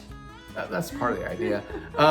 To Magic Kingdom for my last party, and then the day after he's going to go on to the airport. I'm going to go to Hollywood for a bit and then meet him at the airport. So that is the updates there. We haven't really booked anything yet because we're too far out the booking window and all that stuff. So we'll update you more on that. But hell froze over a little bit more because there's another big update. So I said this shirt might make some sense. It's horror. It's a play on a Universal film. We got a green light for another little trip. And I do mean little. But we go into horror nights. They announced the Art the Clown Terrifier house, and I'm like, I have to do it. I have to fucking do it. Premium screen tickets were still on sale. We were trying to pull a 3-day trip. Couldn't really do it. Had to do a 2-day trip.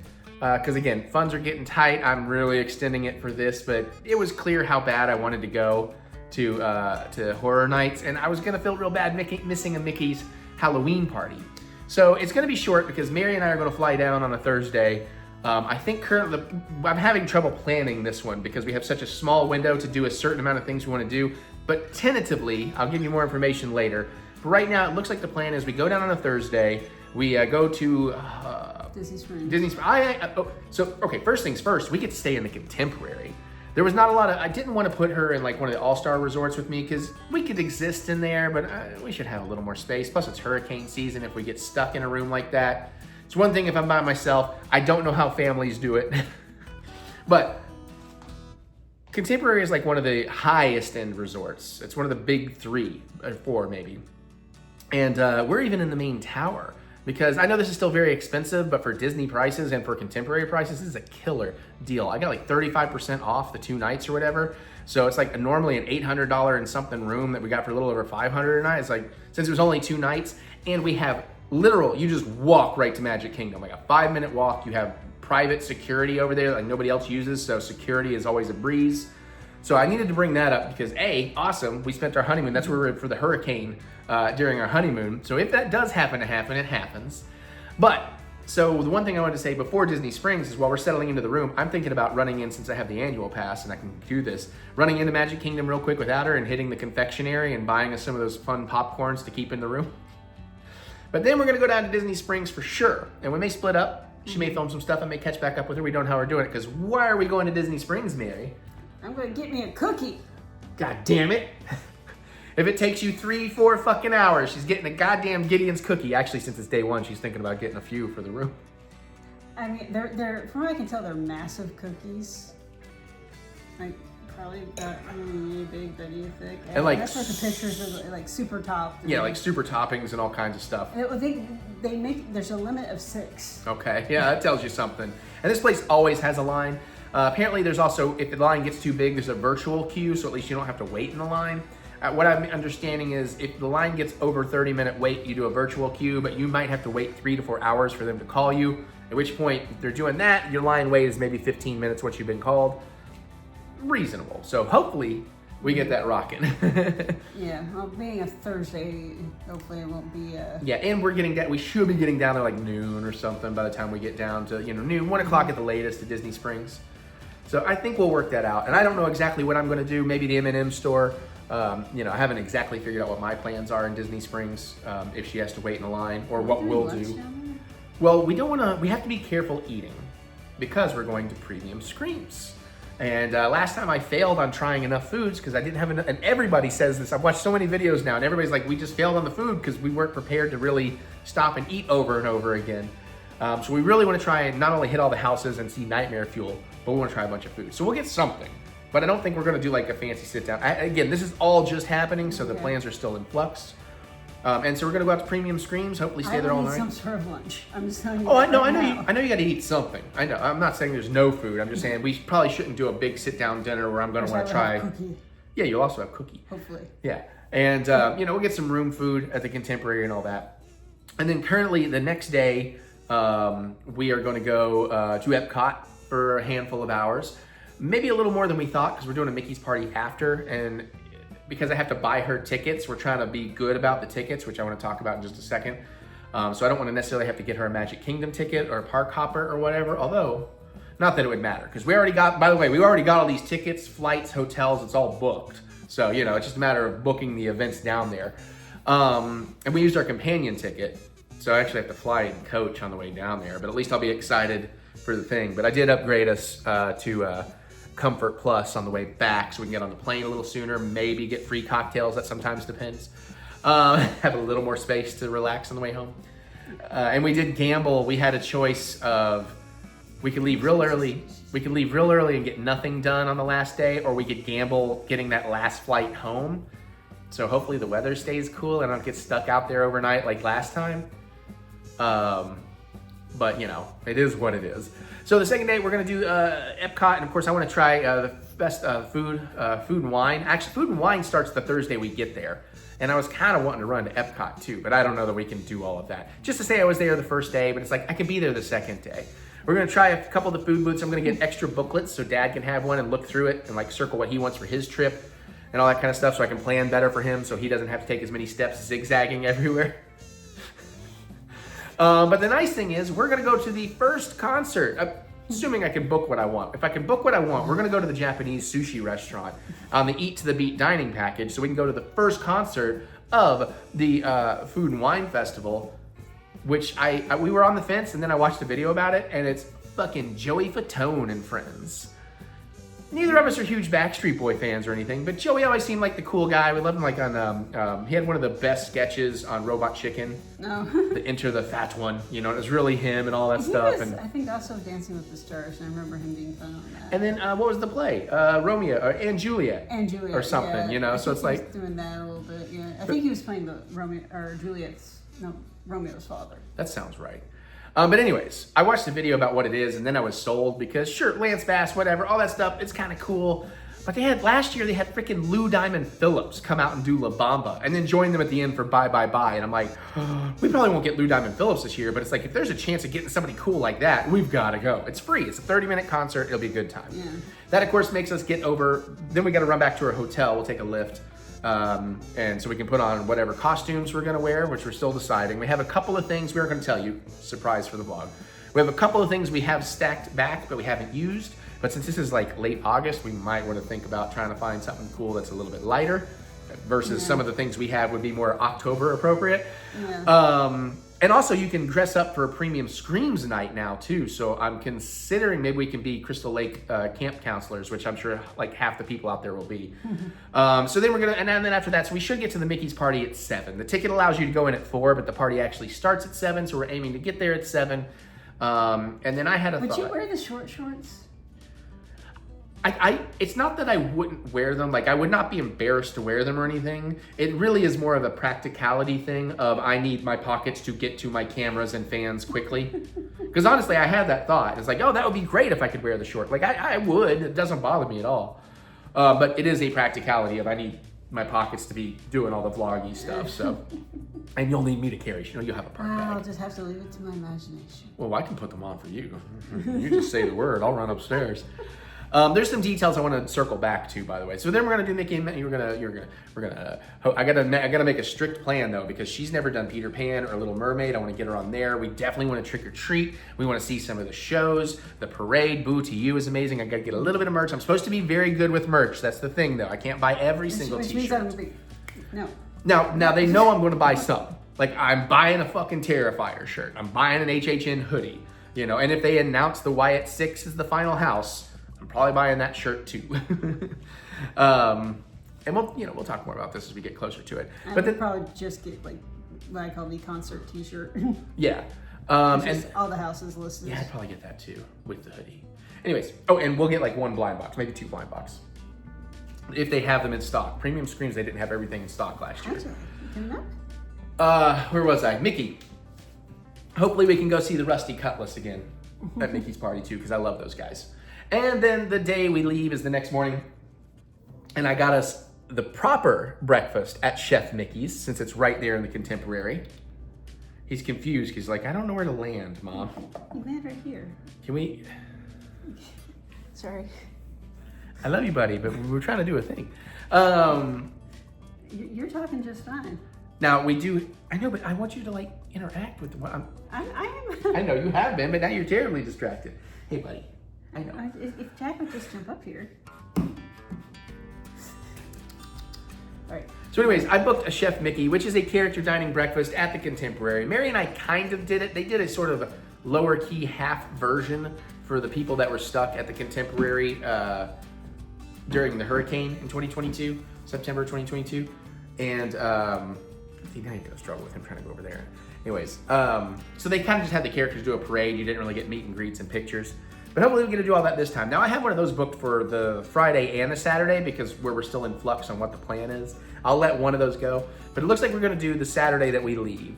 And we'll have a little bit of time to do something else. So right now we're looking at Mary I'm gonna do a 2-day park ticket, which I gotta talk about because that's ridiculous. So Mary can just go to Hollywood with me. We can ride Mickey and Minnie, maybe fly the Millennium Falcon. And one way or another, I'm doing Oga's on the way out because I always do. Can't go to Disney and not see my pals at Oga's. That is the overall gist. Couple things I want to point out is the ticket situation though. Like I'm so spoiled by an annual pass because it doesn't matter. It's like I got a ticket to any park whenever I want, you know. And but Mary, it's like, okay, if I buy her one park ticket for one day, I can get her that Epcot ticket like $120.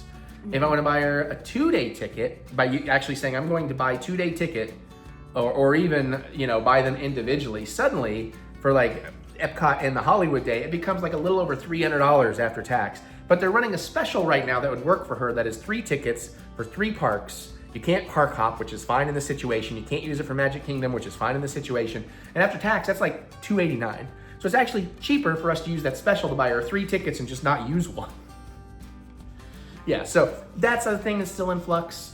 And then, like I said, if I can figure out how to duck in even for an hour at Epcot on day 1, that would be great.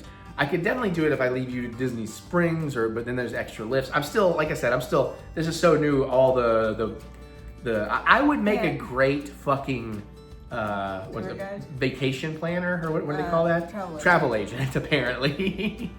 My wheels are just turning.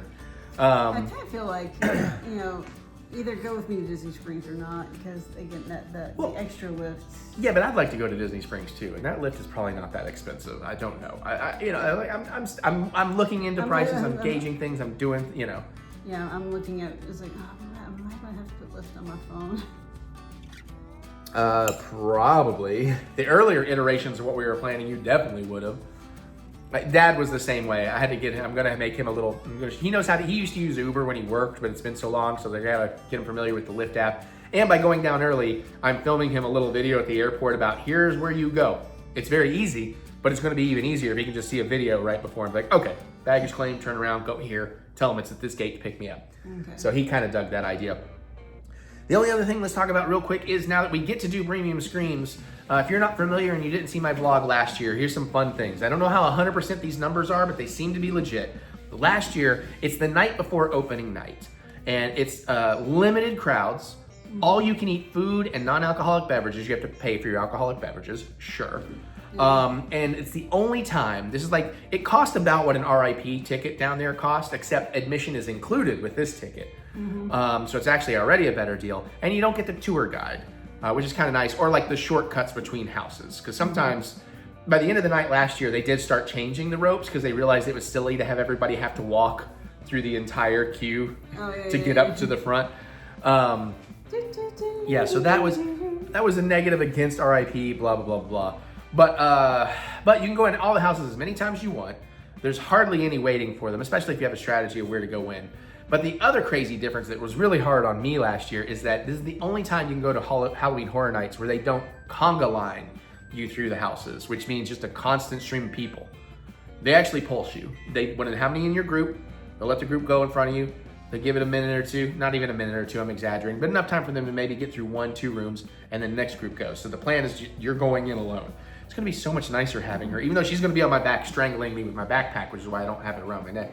But it's gonna make me feel more confident. Plus I have somebody to like geek out with and be like, oh, well, that's so cool. So I'm glad she's excited to go too. The houses, I'm not going to talk about the originals yet because I don't remember them off the top of my head. I wasn't paying that much attention because I wasn't sure I was going to get a go and I didn't want to get my heart too set on things. But the IPs right now, we know we have a Five Nights at Freddy house with Henson created puppets or whatever. That's going to be great. Fallout, so we're finally going to watch the Fallout series. And the Jason Voorhees universe, which is why I didn't think we'd get Terrifier, 2 slashers in 1 year, but okay. Which is also why it'd be funny if we're Camp Crystal Lake counselors.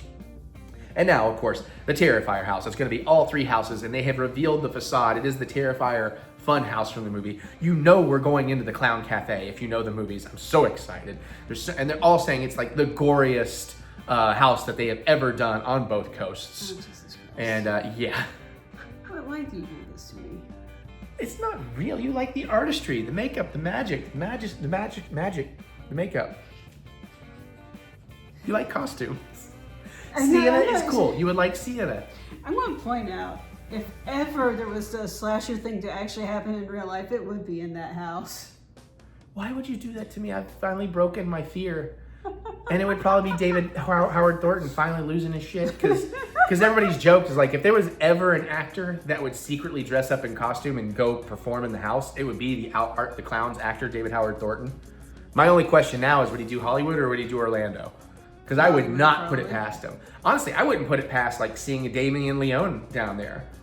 And they'd be like, bro, it's me, the YouTube guy. Because he knew who I was when we met in Scarefest. I thought that was, you know that story. In case you didn't know that story, I walked up to meet him. And before I said a word, he's like, I know you. You do YouTube, right? I was like, what?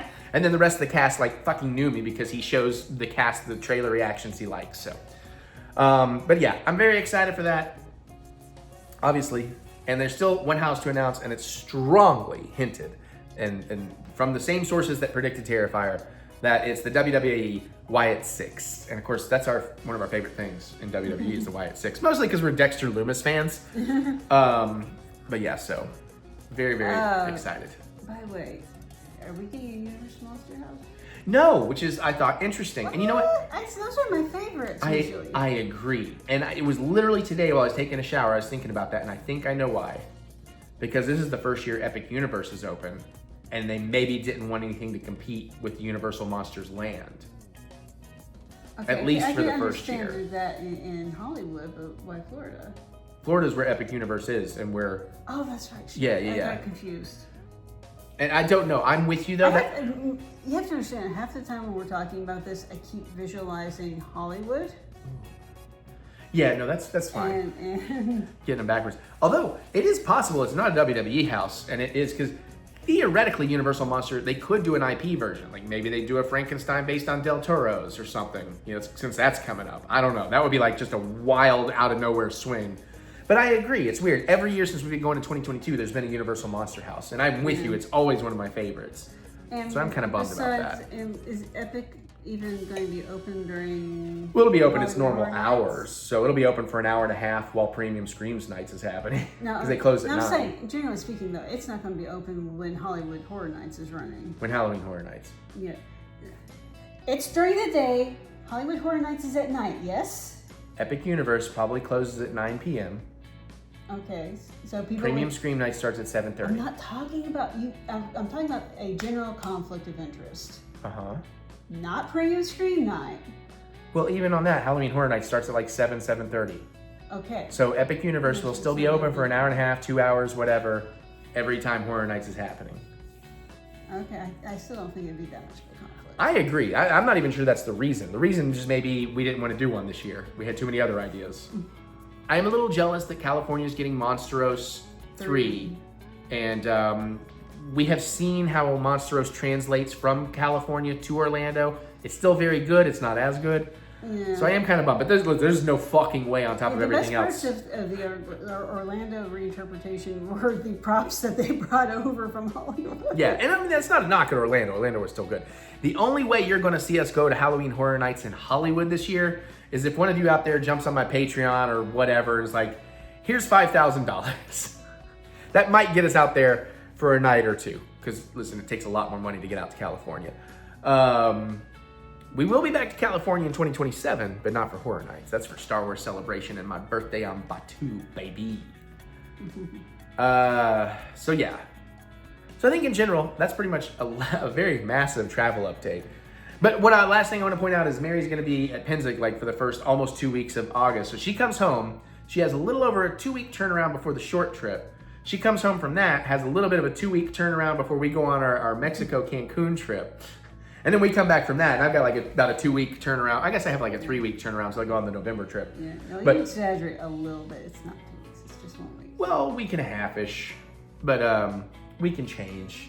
But still, the point being, I remember last year I did that to myself through the August and September months, where I did like 3 trips with like a 2-week turnaround between them. And I was like, that was rough. I can't do that again. I'm a little worried for you. I think though the major difference between what you're doing and what I'm doing is that you were probably much more active on all 3 trips than I will be on my first trip. Are you sure? Pennsic. That's a lot of walking around in uneven terrain in the heat and the sun all day. In costumes and... Yeah, but it's not usually like... No real indoor AC to escape to regularly. But also, not usually in a rush to get anywhere. That's true. I don't remember where I was at that point. Like, I have learned in Disney, for me, I have hit that space of I'm cool with just not being in a hurry or anything because I went so much. That'll probably change as I have to stop doing so much because I really did way overdo it. Honestly, after we go in February, which has been confirmed we are allowed to do so, we just haven't made any of the plans other than I know what we're doing for Valentine's. Supposedly, that's my only trip next year. We might sneak in something in September, we'll see. And after that, I'm supposed to be down to like 1 trip a year from then on, or at least 1 very expensive trip. I mean, if I want to drive down to Tennessee for a weekend, that's a different story.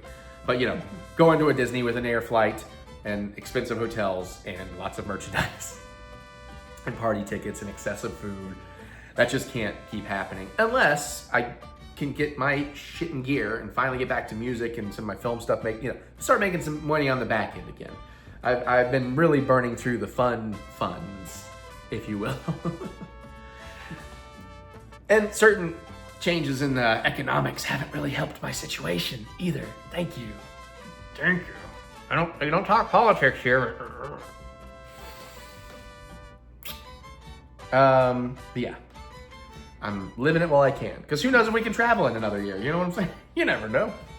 Get hit by a bus. Could be another. Nope, that's gonna be political. All right. On that note, we're going to Horror Nights. Yay! Mary gets a Gideon cookie. Yay! We're going to Mickey's Not So Scary. Yay! We're gonna dress in cute costumes. Yay! Won't be as cute as the picture that Dad and I are gonna take, though. I have decided on Dad's Epcot day, we are gonna wear, because we have so many of the same Hard Daddy shirts, because we love these shirts so much, we're gonna intentionally wear the same shirt. And we're gonna have buttons on, first father-son trip. I'm gonna have his be like first visit, because we're looking to see if they pixie dust. And I want a picture of us looking like total dweebs that we are, cheersing our Lagavulin 16s in a nice photo pass picture. Somewhere in Epcot, maybe with the Spaceship Earth behind us. I am a little bummed he's finally going to Magic Kingdom just after they're going to wall off a huge section, though, for Riverboat and Tom Sawyer Island. But it's that part was kind of... I'm fine with the changes. I'm just like, oh, man, it is going to suck, though. Those walls are going to be up for like 5 fucking years. It's not really an exaggeration. It's like, oh, I'm glad I got to experience with you walls. New Cars Land and Villains Land. I'm done with Villains Land. I don't understand Cars Land. Plus, I believe... Oh, no, I think that's through... Is that through Jollywood? Or is that Mickey's House? I gotta look into this. I feel like I thought the Villains show is in Hollywood. Nanda. But then they're saying the Villains show over there.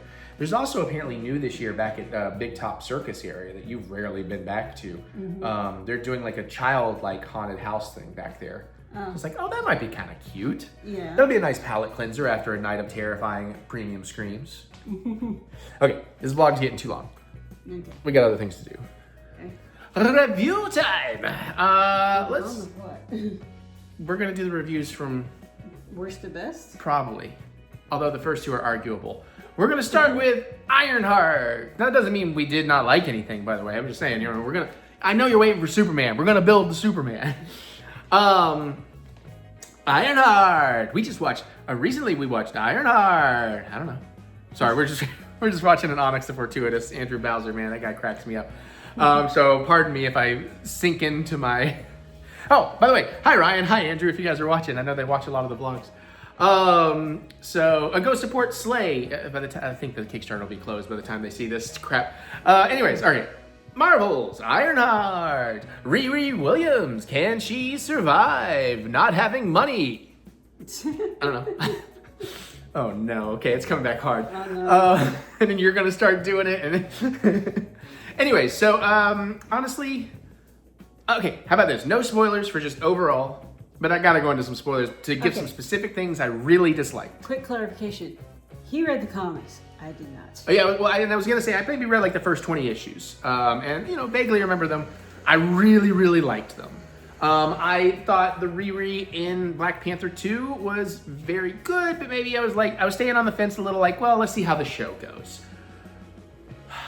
I have some major issues with the show. And again, keeping it spoiler-free for me, they almost won me over a lot of those issues by the end, but then there's sort of a rug pull that really irks me because Marvel doesn't give anything second seasons or sequels anymore or anything. So it's like, why? But we'll do more about that in spoilers. Overall, there was a lot to love in this.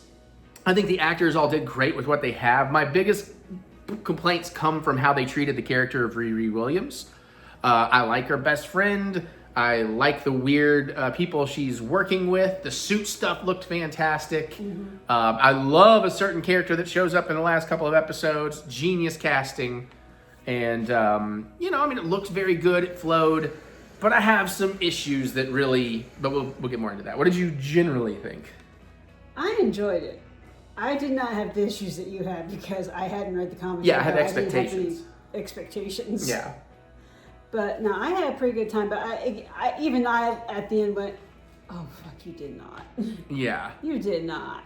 Yeah, and it makes me. And my biggest complaint about it, and this I don't have to get spoilery for this, is and again, the actor did a fantastic job in the role of Riri with what was written on the page. I got nothing against her, and I just love that character. And this is strictly a writing issue. Yeah, they forgot to make her likable. Like the Riri I remember from the comics, she wasn't perfect or anything, but she was likable. And in the show, her family is likable, her friend is very likable, even a lot of the villains are very likable, for what they're supposed to be. But it's I just couldn't get on board with her. I would not want to hang out with her in real life at all. The comic character, she'd probably be kind of fun to be around. She'd be interesting. But this Riri, I'm like, you're just miserable and selfish, and what is wrong with you? Yeah. And then my other biggest issue, without getting too spoilery about it, with the character interpretation, is how, and this is very early setup, this is first episode stuff, it's very general, but it's how willing to commit crime she is. And there's a certain level you can kind of maybe let go and say that person's still going to redeem themselves and be a hero, but very early on, multiple times, and I'm not talking about even just some of the small decisions, she has to know that even if she's not doing a horrible thing, the people she's involved with in the situation she's a part of, some of them are going to have to do some things that could go horribly wrong. She's doing a lot to innocent people. Of the means justify the ends, because if she gets the ends she wants, then she will, in the long run, end up saving more people. Yeah, but I felt like they just pushed it too far into her doing bad things or letting people near her do bad things so she could get what she wants. And I'm like, how are you going to redeem this character? And again, I will say they almost actually did, for me, kind of redeem her. She almost started getting real likable and interesting in the last couple of episodes. Mm-hmm. But then with that ending, if you know, I immediately rolled my eyes and it's all the goodwill you just got from me just flushed it right down the toilet. Yeah, it's And some of that, again, is not so much based on the show as it is knowing Marvel's track record and what they've been saying, Disney Plus and all that lately. So it's given how they wrote the character, you can't be terribly surprised that she made the decision that she made. Right, I would agree with that, but that also breaks my heart. So now I want to do some spoilers. Just a few spoilers, but we'll give you a warning. We'll try to give you a second here to hit pause or skip. You know, we time code these things, so you can jump ahead if you don't want. Because we are going to talk about the very ending of the show, and I'm going to be a little less vague about some of those issues I had. So there is your spoiler warning. So again, when I'm talking about the crimes, like her very first crime out, oh, she just has to go stop this car from working. You know, or whatever. Okay, seems harmless enough, but she's smart enough to know that the other dudes are gonna go like take down some security guards, and even if they're trying to be non-lethal, you don't know. You know, you hit one person the wrong way one time, and like a bone shard breaks off in their skull and stabs their brain or some shit. You know, like, or you could hobble a guy for life. You know, it's like, especially some of the brutality those folks were using to take down some of the security guards. I'm so surprised Riri survived her encounter. Yeah, and where again, she didn't have armor. And they might still do this, and I understand why they wouldn't do this in the TV show, but I was really hoping by the end, not that I wanted her to, I ended up loving the best friend as AI. I think that was a kind of cool thing. But in the comics, I like that her AI is actually like, Pepper shows up and gives her the Tony Stark AI, and I thought, we could have that.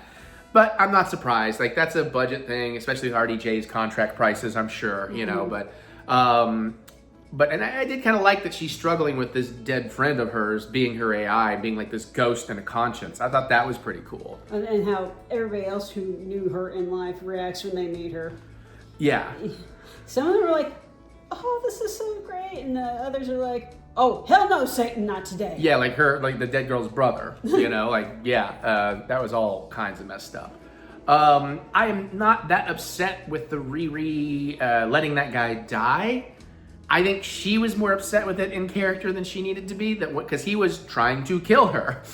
And it wasn't like she didn't try to help him or save him. She couldn't, and then she just bailed. And, you know, it's like, okay, but yeah, he was trying to kill you. And he's not a good guy either, so... Yeah. You know, I mean, it's not like, you know, because you can get on board with Tony Stark. I mean, he was responsible for many deaths, and he killed a lot of bad guys in the beginning days, you know, but... So I don't have an issue with that part. I know a lot of people had an issue with that, but I'm like, no, that's fine. It's just that she keeps willingly taking part in escalating crimes, like you said, for the ends to justify the means. And it's like, at what point are you going to be a hero and make a not selfish choice? But then we get to the end. Yeah. And motherfucking Sacha Baron Cohen shows up. But before that, I was very thrilled to see Eric Andre briefly in the show. That was funny.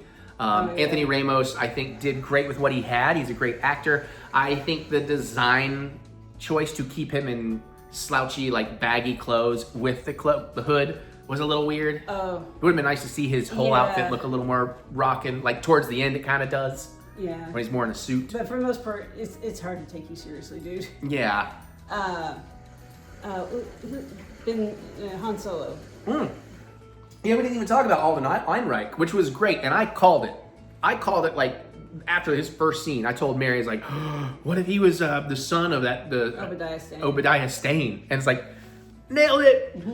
You know? Yeah. And I thought that was great. I was impressed on that. And I thought his arc was great too. And I liked that he didn't even go. He was less of a villain ultimately than Riri was a lot of times. Yeah. Or at least had a better heart about it. But that fight, when he really does show up and be like, yeah, I could just completely destroy you. I've got you. You're dead. If I was actually evil, you're dead. But instead, like, just leave. Don't be seen. Don't be seen, you know? I was like, oh, good. He still has a good heart because I liked him. And I liked what they did with that. And I hope we see more of that character in the future. Although, for a smart guy, he did a very stupid thing. Yeah, well, you know, often geniuses are not the smartest people. When you see like a genius at something, they're usually only a genius at that one thing, and everything else, they've let their intelligence level slide because they weren't focusing on anything else except that one thing. Which is why almost all of them need handlers. Yeah. And this is why I don't, because I'm a jack of all trades and a master of fun. You desperately could use a personal assistant. I could, absolutely. But let's go back to it. Sacha Baron fucking Cohen as Mephisto. Chef's kiss. You often forget how good of an actor that guy can be when he's not doing a silly character. Yeah. I mean, I love the Borat stuff, but I'm just saying, you know, it's so much nicer to see him do this. I think a lot of people who only know him for Borat are going to have a hard time taking him seriously. I don't know. I think he's so good in that I don't know. No, he is good in the show, but Oh, just in general. If you're going to the show and your only previous context for him is Borat, you're going to be like, is that the Borat guy? Yeah, maybe. Yeah. But anyways, then if you give it a chance to say, oh, okay. But he was definitely great, a great choice, even though everybody kind of knew it was coming for years because the show was finished years ago. So let's just go to the end part because this is running long. So Riri took the deal, and then like that's the actual ending, to get her friend back and like sacrifice herself and who knows what, and then they leave you on a giant cliffhanger. So still, even as she's having that conversation, you're waiting for finally have that genius, clever, I'm gonna turn the tables here moment, I'm gonna twist your words and throw them against you or something, and you think that's what's coming. They don't. Nope. She made another horribly selfish decision after all this. Just basically she had no arc. I think that's what it is that annoys me. She never grew at all for the better. Well, I think this time around she felt like, well, the only person who gets hurt here is me. And maybe they should have shown that a little better, but it was for selfish gain to have her friend back. She kept going like, so this deal is just between you and me. Nothing happens to anybody else, right? Yeah. And that's the only reason why she took it, because she thought it was just all going to fall on her. Yeah, which again is I just think horrible. And I think like if this had been the first third of something, and they were going to take moving on and actually give her an arc and find her redemption, I would feel a lot better about it. But we know there's not going to be a season 2. It could have been Beloved. There's not going to be a season 2. So, have you heard about Strange Academy?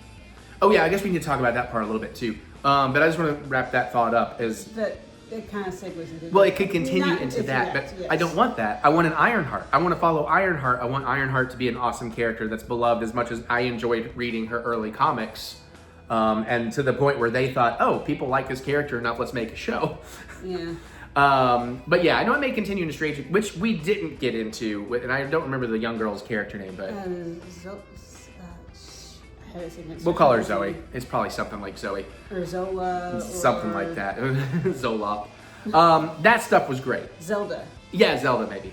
And like finding out like that she was like real magic, and she knew about Madripoor, not Madripoor, but So Mom, don't be mad. Teleport. yeah. And they're like, and then Mom gets like, oh, you brought some real hoodoo, whatever she was saying, like when she realized that the piece of the cloak and everything.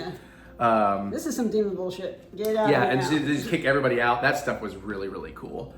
And I definitely would like to see that continuation because that character was very fun. Also loved the little boy with the wagon. Yeah. His swagger and sass was just a wonderful addition.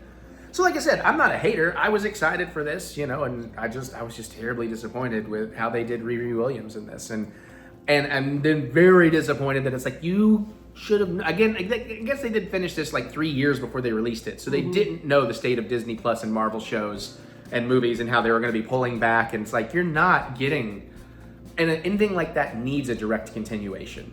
Not showing up in other stories. It needs a direct continuation because that set up a chunky story for Riri. Yeah.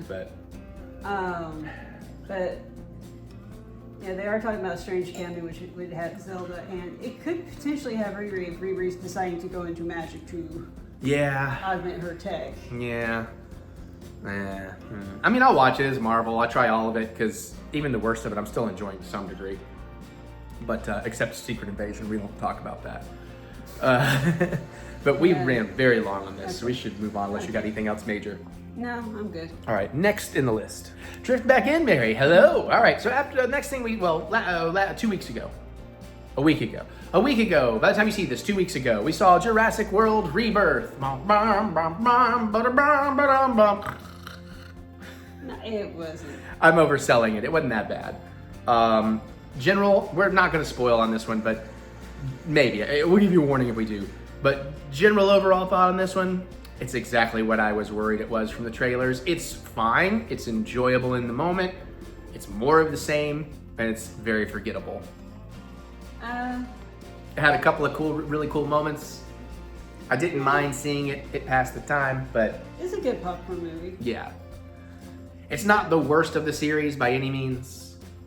It's probably third from the bottom for me of the 7 movies. I would definitely put Fallen Kingdom and Lost World under it. I actually liked Dominion quite a bit, but I wish they had continued. I guess we will do 2 spoilers things at the end, but listen, Scarlett Johansson, fantastic, carries the movie. Mahershala Ali, fantastic. I'm happy to see him in things and be great again. Okay, I heard that this movie was made just because Scarlett Johansson just really wanted to be in Jurassic Park. I don't think that's the only reason it was made. It was made because all those movies, dinosaurs make money. Because even this thing, despite middle to higher reviews, it's made so much money. There's going to be another one, which we'll talk about at the end during spoilers. But very predictable plot, charming, fun enough. The visuals looked really good. Gareth Edwards does a great job of showing scale. The raft scene was great, although Mary has a thing we'll probably talk about in spoilers. The family, just a tiny thing. The family was okay. They didn't bother me like they seem to bother a lot of other people. I liked having the 2 stories to cut between. Jack, honey. Jack, are you going to be our cameraman? No, he's trying to play my Switch. He wants to do some Tony Hawk stuff. You gonna get me that trophy I'm looking for?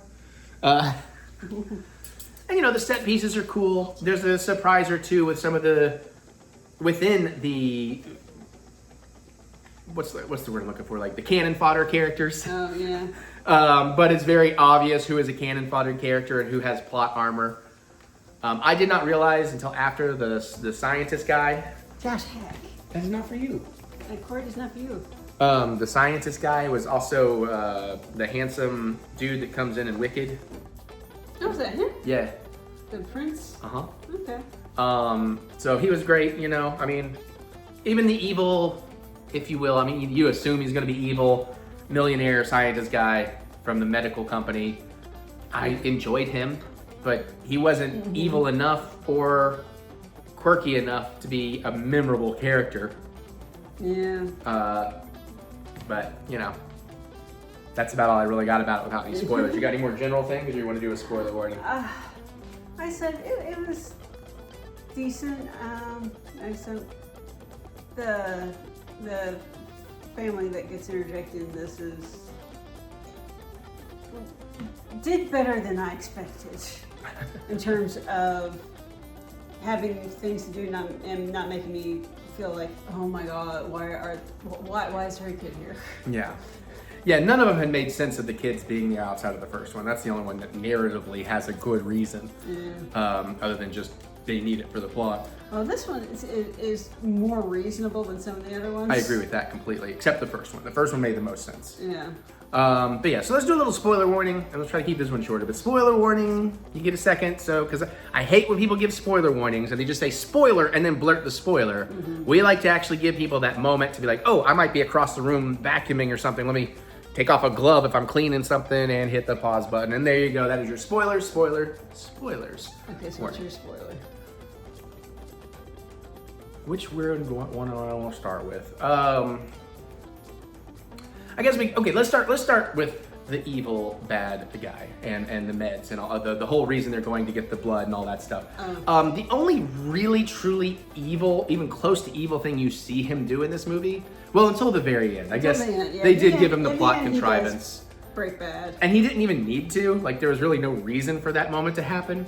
But apparently he let the girl fall off the boat. But I'm like, honestly, he was just trying to keep her off the radio. She pushed him down. I'm not sure he could have done anything to save her if he even wanted to. Although... And he could have told them that, too. In the situation, he was being a bad guy and not calling for help, because they really should be calling for help. But in that same situation, then everybody else on that boat crew outside of that family is equally a bad guy then, because none of them wanted to get caught. They were okay with him going and trying to, nobody else saw her was going to make the radio call. So I can't get that upset about it. It wasn't that evil of a thing. Maybe he could have done a little more. I'm not sure he could have. But then the thing that really irks me is at the end when they're trying to do this altruistic message about, well, maybe we don't give the samples to this guy. Maybe we just share it with the world.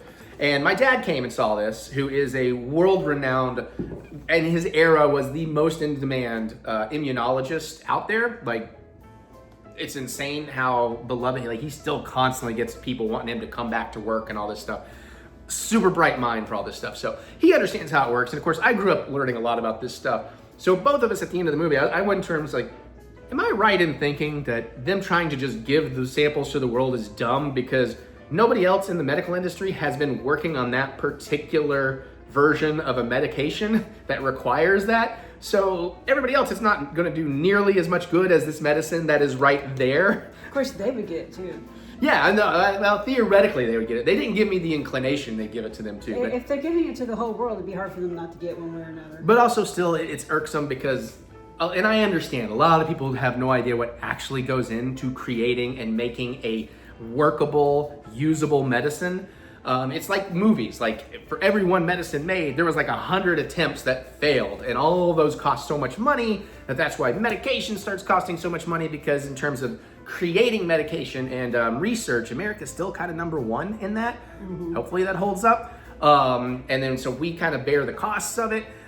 A lot of people who have issues with the medical industry, some of that is absolutely valid, but most of your issues are actually with insurance companies. They are the real problem with prices on all that kind of stuff. The medication itself, you gotta entice the brightest minds, so you've got to put up good salaries for those people, and then there's so much failure that has to get recouped through the rare successes. Anyways, that's just a general. So that just kind of bothered me a little bit too. I also think the nerdy Jonathan Davis guy, or whatever his name is, very forgettable in this. He was great in Wicked. I think I've seen him in something else I loved him in, but in this, that character is so flat and one note and boring. I don't know. I kind of liked him. Oh, and then another big spoiler I had is at the end. Mahershala. I used to be able to say it so easily. Blade. Maybe Blade. So this is kind of big spoiler at the end. He does do the wave, the flare to get the big dino away, which was cool. And then you just see them off in the distance, and you don't.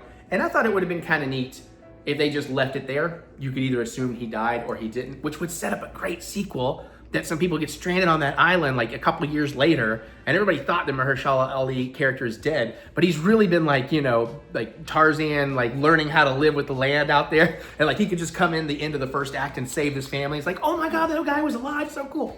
But they're just like, nah, we're just gonna have him walk up to the boat with the flare that distracted the dinosaur to run away from him to follow him somewhere. And then so I was like, okay, maybe he's gonna be Chomp, nope, Chomp, nope. Oh, he's just okay. Not that I wanted that character to die, but I'm just saying it felt very odd and unnecessary to do that. My thought is like, wait a minute, we're going to go all the way back that way to go get him. Aren't we trying to get away? Yeah, I mean, it's that kind of stuff. I did love the facility, and it felt like Aliens. That was cool. How about the Jonathan guy falling off the goddamn mountain and somehow bouncing through some tree limbs and a tiny shallow pool of water, so he was fine. Not even a scratch. Depending on, it wasn't tree limbs, but big palm fronds. I know, but still, like, it seems kind of unreasonable. Anyways. But one twist I did really like, one that I didn't see coming, is with the cannon fodder people. The big gun-ho military guys all like, yeah, we got these special guns, these like darts, you know, whatever. And when they first get attacked in the water, you wouldn't think he's the first. You knew he was going to die. But you figured he'd be around in the movie to be a problem a bit longer, but he's like the first to die. But it also really annoyed me, but I think this is on a good annoyance on purpose. But he just like, when those things show up, he just starts spraying like all that rare ammo and not hitting a goddamn thing. So it's like, all right, that's kind of cool. I kind of like that. That's pretty funny. You need to pray harder. Yeah, yeah, pray and spray.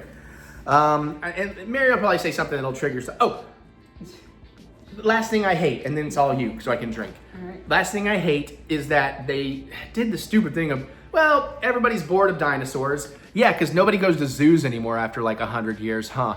Because that would really happen.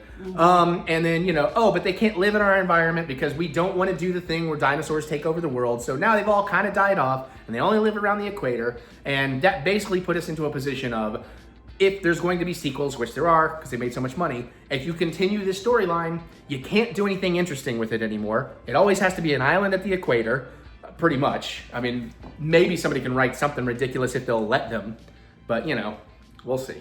Please, Mary, tell me some things you hated or loved. Sorry, I was apparently at a soapbox. First of all, I got hot. As much as I love adorable Dino Pug, it's like a Protoceratops or something, I don't know. Something like that. The fact that it's just like they leave it behind, go rafting probably a few miles downriver, and then the baby dino just suddenly shows back up like maybe an hour later. I'm like, no, the baby dinos she also takes home with her that will Yes. apparently just fucking die. Yeah. Now I'm going to give them some props for saying that they can't survive because they probably couldn't. That was one of my biggest things because dinosaurs lived at a time when, yes, the world was much warmer overall and there was a lot more oxygen in the air. But It's see- a higher content. That's why you have big ass bugs. Those locusts from the last movie should not have been able to exist. But they did because of genetics and stuff, which they could have then written that locust issue changed our environment so much and human doesn't exist like we used to. So the oxygen came back and they could start existing everywhere again. Yeah. You could have written it down that path, basically, is what I'm saying, but they didn't. Well, no, the oxygen levels dropped well before humans became dominant. And dinosaurs don't exist. I'm saying they I'm could sorry. have written I'm it sorry. into a way. Hi, science brain. I'm allowed to do this. No, you have to think exactly like I want you to because I'm your husband and it's America in 2021. That was intended to be a joke. It just all went very dark and I apologize. She knows I'm fucking joking. Yeah. But, sorry, carry on. Anyways, the other thing though is the big bad dinosaur that hurt my brain. That hurt my I brain. liked it. hard. I thought that was one of my favorite things. It was very Rancor-like and I liked that. Yeah, apparently that was one of the inspirations, which. Okay, see, I didn't know we were starting to bring fantasy creatures into this because apparently now we can make centaurs too because that's effectively what we had. Because it had, I told him it was a septipod and that's not correct. Although in all fairness, like the very first Jurassic World was already doing that with the Indominus Rex. They were already gene splicing and creating dino hybrids. Yeah, that part's fine. But I was just saying, you didn't know they were going down that path. Like they've already been doing that. This is like four movies now. Rancors, which don't exist. They never existed on Earth. No, I know, but I'm just saying. So, that but kind- that- okay, yeah. fine. That's where I was going. with that. Sure. Anywho, Science brain. but the thing is, this dinosaur has 4 legs and 2 arms. There aren't any reptiles or amphibians that are built like this, so I don't know how the hell you make one. Unless it's one hell of a genetic mutation you've managed to stumble across. I don't know. It's in which case it's like usually those types don't last very long, and this one was there for decades apparently. Yeah.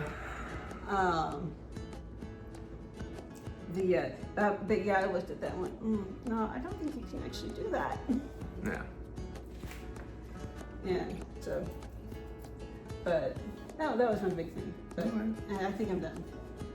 Yeah, I'm kind of I'm tired. getting antsy because it's getting. I know, and close we got to do sundown. Superman, and I'm tired of talking about this movie because it was just fine. It's fine.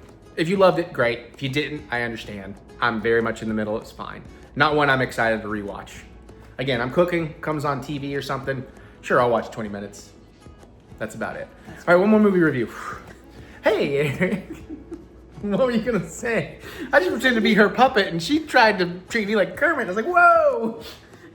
I didn't know you could cook so. Superman. All right, we're gonna start no spoilers. I don't know if we'll do spoilers. I don't think we should do spoilers. I think we can dance around a few things. Okay. You know my anticipation for this was through the fucking roof. You know I'm a huge James Gunn fan all the way back from his first film, Romeo and Juliet. Now he wrote that, he didn't direct it. Science happens. Gesundheit. So I had the biggest expectations. Also, just to throw this out there, I've liked all the Supermans. Superman Returns may be boring, but I still enjoyed it. Loved Man of Steel, not as much Batman v Superman or Justice League, although the director's cuts of those much better. I like Zack Snyder quite a bit. So I'm not like a one or the other guy. We can enjoy all the things. But I will say this. That's my Superman. That is the Superman movie I have dreamed about forever because it is literally a comic book come to life from the era I was reading the comic books. Everybody in this is fantastic. The movie's pacing is insane but great. The story is great. The message is great. The little bit of music that is used is great. The themes are great. The best live action Lex Luthor we have ever seen. The visuals are fantastic. No crazy cameo porn. Everything that's there needs to be there and makes a good point. And honestly, I absolutely loved it. It is easily my favorite Superman film now, and I'm already dying for more. I really want a Mr. Terrific movie. That's my biggest surprise. Because I liked Mr. Terrific on the CW, but this version was incredible. Guy Gardner was incredible. Hawkgirl was incredible. Crypto's amazing, and I'm ready for part 2. As a matter of fact, today, for whatever reason, they had tech issues or something. They canceled it. I was going back for a second screening today, so I'm going to try and go tomorrow. That's my thoughts on it, Mary. Okay, so... General thoughts. Just generally speaking, Superman, I like Superman. Not generally one of my go-to heroes. I probably like the animated stuff the best of anything. Which this is most reminiscent of, I would say. Yeah. But yeah, no, this movie was really, really good. Laughing, crying, hooting, hollering. I'm sorry. I always crack up whenever I think of the one scene where there's a serious conversation going on, and in the background is insanity. You've seen it on the poster art, but it's hilarious. I mean, we don't want to say any specifics of it because the movie's still too new, but it's really hilarious. And I love what they did there because, again, without giving much away, they make it very clearly defined that this is, and they tell you this at the very start of the movie, but this is a world where lots of other superheroes exist and have existed, so people are used to all of this. It's 300 years ago. Sweetie, we aren't giving away specifics of anything. That was getting dangerously close. I'm sorry, you just reminded me. We had I know, but I also know what you're saying, and that's not the argument I was making, which is probably why you're... Anyways, we've been doing these way too long. We don't need to go down these rabbit holes.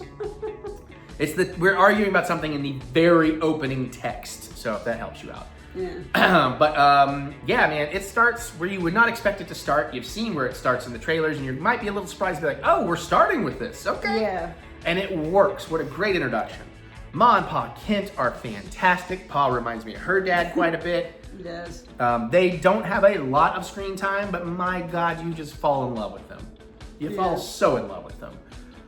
Lois, this is my new Lois. She is amazing. The chemistry with her and David Cornsweet and Superman. And Superman's best pal, Jimmy Olsen. Best Jimmy Olsen interpretation we've ever had. It's so good. And even though the Daily Planet characters didn't get a lot of screen time, they're obviously setting them up for the universe. And they're there just when they need to be there for the story, but it feels right. I feel like we're finally getting not just a Lois and Clark, maybe a Jimmy, maybe a Perry White, but we are getting all of the characters from the Daily Planet. Even some more obscure ones you may not know about, like the sports reporter and stuff, you know? So that's just so cool. And I mean, just the pacing, the action scenes, Lex and how much he hates, you feel it so good. I actually had moments where Lex was so evil and like emotionally I'm like this face, but I'm also kind of like, because I'm like, oh my God, this is such a good adaptation. So it felt weird that like I'm supposed to be mad at him in this moment, but I'm smiling because I'm like, you're doing such a good job making me hate you. Yeah. And some of the stuff you've seen in trailers, once you get the context in the movie, woo, it definitely changes what you may think some things were. Yeah, there's a twist that I did not see coming. I don't think most of us saw it coming. No. I think it might have been done in one of the comic books, but... Maybe you're thinking about something else. I was thinking about the Lex with a gun. That's all I'm going to say. Because that's in the trailer. No, that's one of the scenes I was talking about. Yeah, that's... That scene. That's Lex Luthor. Mm-hmm. I can't really talk about that. It's kind of in trailers, but it's not obvious enough to talk about. So. Yeah, no, there's a lot of really good stuff. And the movie is so new, I don't really want to do spoilers on it. Well, we know, not absorbing, Metamorpho? Metamorpho. Let's just say his sequence in the movie. Oh, he's great. Wow. I didn't realize who that was. Yeah, I thought I had told you before, but yeah. Well, he's one of those actors that I never remember the actual actor's name. I just, in the back of my head, I always think of him as Victor Zsasz. Because I think he played that on Gotham. He did. Metropolis looks great. The way they handle the destruction of things, I think, again, it's still, it's not super realistic, but it's a comic book in a comic book world. You got to remember DC. I think this has been one of the problems with most DC movies, even going back to Donner and stuff. Honestly, Tim Burton's probably him and Joel Schumacher are the only ones that avoided this, is everybody else wants to set DC stuff in our modern world. And DC has never really been our modern world. It's its own world. It's gods and monsters. Yeah, where, you know, whereas like Marvel is set in New York City, so Marvel stuff should behold a little bit more to known earthly existence. So I like some things they do with there, and I like that they make citizens of Gotham not Gotham, Metropolis characters, like meaningful, like so you actually care about some of these people on the ground. It's like 2 seconds here or there. It's like not a ton, not to distract or slow down the movie, but it makes sense within context, and it's like, oh yeah, you really feel like that connection, that relationship between Superman and the citizens, and how they feel about heroes and all this kind of stuff. The tech is amazing. When it gets weird, it gets the right kind of weird. Yeah, man, the freaking Fortress of Solitude is so cool. I want to see more of that, like right now. The end of the movie is amazing. The love story, the budding love story of Lois and Clark is so fun and charming to see how they interact with each other. And I'm going to say something, it's not a huge any kind of spoiler or anything, but it's maybe super mild because people keep quoting this on the internet. But I felt very seen by a phrase in this movie that is just now kind of popping up everywhere. And that is, you know, somewhere along the lines of kindness is punk rock. And I'm almost getting emotional thinking about it. Wow, whoa, that came out of nowhere. But I'm a punk rocker. You know, it may not seem like it sometimes because I love going to Disney and all this other stuff, but I think Mary can attest, I'm very much me, what I believe in, who I am. You know, I'm open to learning, or if I've been wrong, changing. But in general, I have principles, I have loyalty, I stick to that. And a lot of that is I want to be as nice as I can to everybody because nobody does that in the face when it's like, it's way cooler, way more successful. Like, look at my YouTube channel. If I was an edgy jerk ass out there, I would make so much more money and bigger numbers. And I can do that very well, but I'm not going to do that because that's not who I am. So the whole idea of kindness is the real punk rock.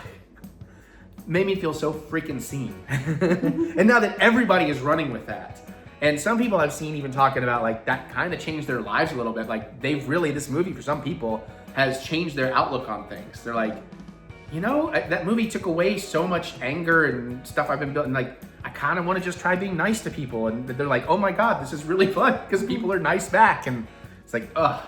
I'm not saying it's a movie that's going to change the world, okay? I'm not, but a little bit of that is happening. And if it did that for one person, that makes it insanely, incredibly important. And I just think that was so cool.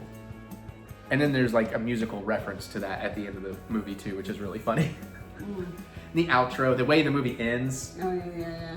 Every bit of the ending of this movie is like, and I'm talking about after they resolve things in the main story, like just all the kind of wrap up stuff.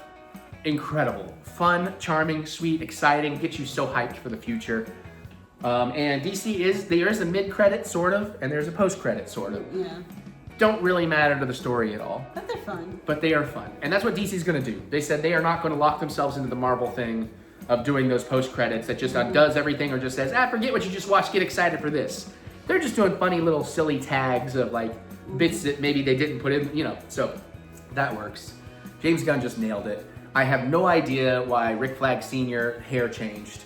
I was hoping we'd get a reference, but because I don't know why they couldn't have him in gray hair. So it would just match Creature Commandos more. Yeah, I'm just sitting here going like, was this pre or post Creature Commandos for him? This was post. Okay. That is considered the truth. But anyways, listen, I freaking loved it. Or he just decided that I'm looking too old.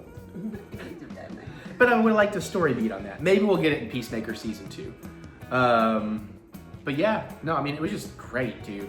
Oh, and again, I'd have to get into spoilers for that, but there's just so much fun stuff in here. Everybody is just perfectly cast. And he really did find a great Superman and Clark Kent. And apparently this is what happens when you write your entire story before you start filming. Which is why I think James Gunn was an excellent choice for the DCU, and why I think going forward, these DC films, as long as they let him do his thing, which it sounds like they're going to because this has been luckily very successful. Zaslav, he has come out now. He's like, oh, so excited this is working, and I'm very excited for the future and James's 10-year plan. And it's like, he's basically coming out saying, okay, we got what we wanted. It's a green light all the way, go. So, and that's how James is. He's not just gonna push stuff out. He is story first always, which is why he wrote what most would argue is Lloyd Kaufman of Troma's still greatest film. Now, it's maybe my third or fourth favorite because I like a little bit more of the silly other stuff. So, but Romeo and Juliet, as much as it is a Troma film, as much as it is a Lloyd Kaufman film, it really has some of the best characterization and heart that one of those films has ever had, to be honest. I hadn't realized that Marvel was like starting like VFX stuff before scripts were even done. I'm like, how do you do this if you don't know what the story actually is? Yeah, they were turning into a production machine, and that's why they had to slow it the hell down. And that's why now that we're getting the benefit of them slowing it down, it's starting to happen, we're starting to get much, much better movies, which is why I'm super excited for Fantastic Four. I'm glad there's some room for Superman, because Superman has legs. Because by the way, when my screening got canceled earlier today, I was taking a friend, and I was like, well, that sucks. I was like, well, maybe there's some other screenings. I thought, well, let me look at this IMAX 7 o'clock. And bro, on a Monday, that sucker was sold out, like basically. I mean, you had some seats around the edge and front row or whatever, but I was like, oh, whoa. Like if we were in New York or something, but you know, we're in Lexington, Kentucky. It's a city, but it's not like the biggest city. Well, so, summer break also helps. Yeah, but I'm just saying, like, most movies don't have full Monday crowds at 7 o'clock. Yeah. So this sucker has legs. Box office does not matter, but I am excited to see how far it goes. Because, you know, also I love James and I wish him the best. And I'm tangentially connected to him. So many people from Romeo and Juliet I've actually personally worked with. So, like Debbie was a great friend of mine. That was her first Troma film. Jane Jensen let us use a lot of her music on Girl Girl scenes. She was the star of Romeo and Juliet. Of course, Lloyd, I've worked with Lloyd, and you know, he's been to not this house, but my dad's house when I was living there to film, you know, and we see Lloyd all the time. You know, it's just kind of silly. It's almost funny. It's like, well, I can't believe I've never gotten to meet James. Like, I just feel like that would have been so cool. Probably not now. Dude's like a super rock star now. But yeah. I mean, he's still humble and everything, and he still keeps his wicked sense of humor. And he there's some of that in this movie, but not in a way that feels gross or too out there. He's toned it down to an appropriate level, but if you know, you know. Yeah. There's some definite injury. He plays with the weirdness. Because I'll bring up this example because it's in the trailers. Oh, and Stevie Blackheart's in the movie. That's a whole other thing. If you know, you know. Go ahead. It is when Superman calls Crypto after he's, you know, Yamcha the Snow. Yeah, and that's a scene that's very famous in the trailers. Yeah, they even released almost that whole scene. So here comes Crypto running along, and what does he do to our poor, broken and battered Superman? He jumps on him repeatedly. And so many people. That is what happens when you Gunn. tone down James Gunn's sense of humor. Yeah, and there's other examples like that. However, without spoiling for you, if you're one of those people that's like, that's not how that would blah blah blah. It's actually a little well explained in the movie. There's like a little throwaway line, and there's actually kind of a story to some of that, but I can't tell you because if you don't know, I don't want to ruin some things for you. Apparently, Crypto is based on his rescue dog. Yeah, I did know that. That's why they changed the look of Crypto slightly. Okay, so that said, terribly excited where we're going. I'm even more excited for the Lanterns show now, especially because we know Guy Gardner is going to be in there. So what is the actual next thing that we get? I believe it is Peacemaker Season 2 in August. Okay. Which is going to be great because we know Hawkgirl, Maxwell Lord, and Guy Gardner are having at least one scene in that. We've seen that in the trailer. And James is strongly hinting that there's going to be one major cameo by the end of the show. So I'm thinking Soups might show up because he's also being sketchy. People are like, when do we get Superman 2? And he's like, well, what would you consider Superman 2? Because he's like, you will see that character again sooner than you think. So it's like, okay, all right, James. And then I don't know the order, but next year we get Lanterns and Supergirl's the next feature film. And I'm learning more and more about what that's going to be based on, and I gotta go read Supergirl World of Tomorrow. I need to know this story because I did not know what this story was or about it. And I'm like, oh my God, I'm really getting excited for that now. And it'll be interesting to see how people handle that. Also, there is, well, that's not, that would be a spoiler. I don't want to say that. But anyways, it's a good movie. Go see it. Yeah, if you even at all think you might like it, or even if you should really give this one a shot, you know? You really should. Yeah. And then, I just want to top one more topic. This is not in the movie. There's nothing like this in the movie. This is just pure own speculation. I loved The Batman, Robert Pattinson. I'm looking forward so much to The Batman Part 2. Going into this with the trailers, I can understand multiverse stuff, so it wouldn't bother me how maybe that Batman's not going to fit this Superman or whatever. Yeah. But you know what? After seeing this Superman, that Robert Pattinson Batman, with just a tiny tweak of stuff, could actually totally work and might actually be a great pairing against the David Cornsweet Superman. They are like tonally opposed and jarring, but that might actually work. It's like a perfect yin yang opposite balance, more than I would have expected, and that's why I think a lot of us are suddenly like, oh, you know, that could work. Yeah. I don't think they're going to do that. I would be against that, but honestly, if you're not going to do that, can we go maybe closer to a Kevin Conroy Batman? Well, I'm sure he wants to. Type of Batman, because we've been doing super dark and gritty Batman for a while now, and let's try going back the other direction a little bit. Yeah, I mean, he's still going to be Batman. It's still going to be kind of dark and gritty because that is the dark and gritty character, essentially of the core, you know, of the Trinity. Yeah. But yeah, that's what I was thinking too. Is I'd like to see maybe a slight return to a slightly more colorful, more fun Batman, still gritty and serious, taking care of real things. Because they do also kind of have to be somewhat contemporaries, and they need to be able to become great friends, because they kind of are ultimately great friends. Batman would never admit it, but I mean, Superman ultimately gives Batman a kryptonite ring and says, "If I ever go rogue, you're the only person I trust to take me down." That's being a friend, you know? I mean, come on. Anyways, okay, yeah, we went way on, but it's Superman, baby. I'm gonna go see it in IMAX 3D tomorrow, unless they cancel that one too. Hopefully not. I hope not. Otter wants to see it real bad, and I want to take him, so. Okay. All right. Mary needs yard time, I guess. I don't know. Bye. Divisive time. I don't know. I had to get another one in. We were going to open the mouse droid. We have to hurry. I have to do something simpler. So we're going to jump ahead, and we're going to open up Master Soul's lightsaber from the Acolyte, which is amazing Star Wars story. I loved it. You don't love it? Fine. All right? Fine. Whatever.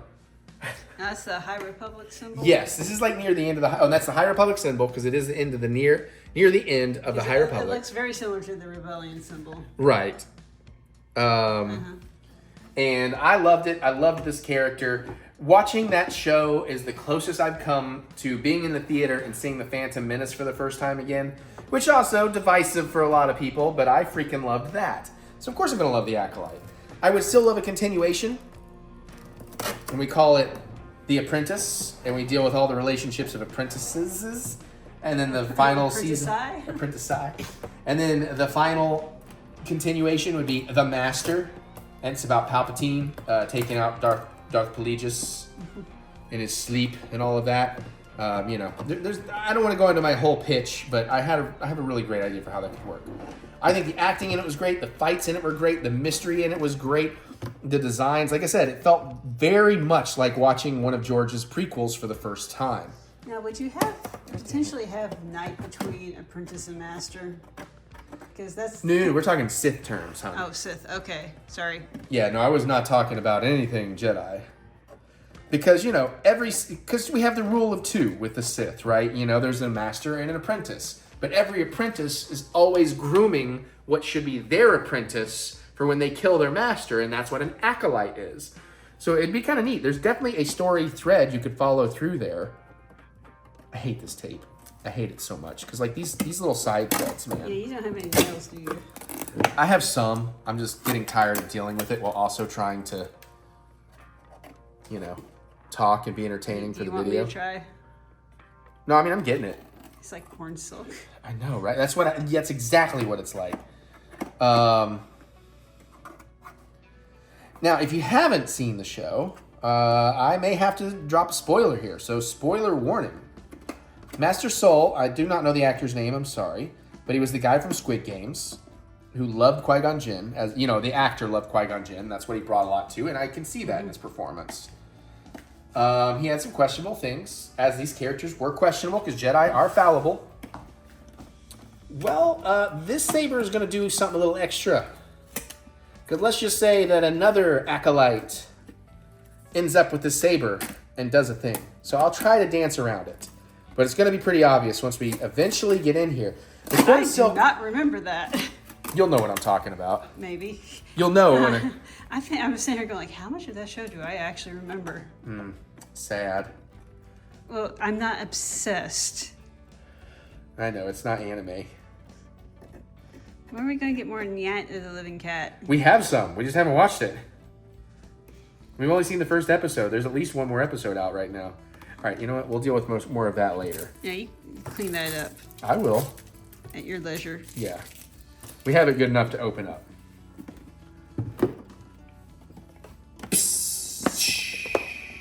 Do we?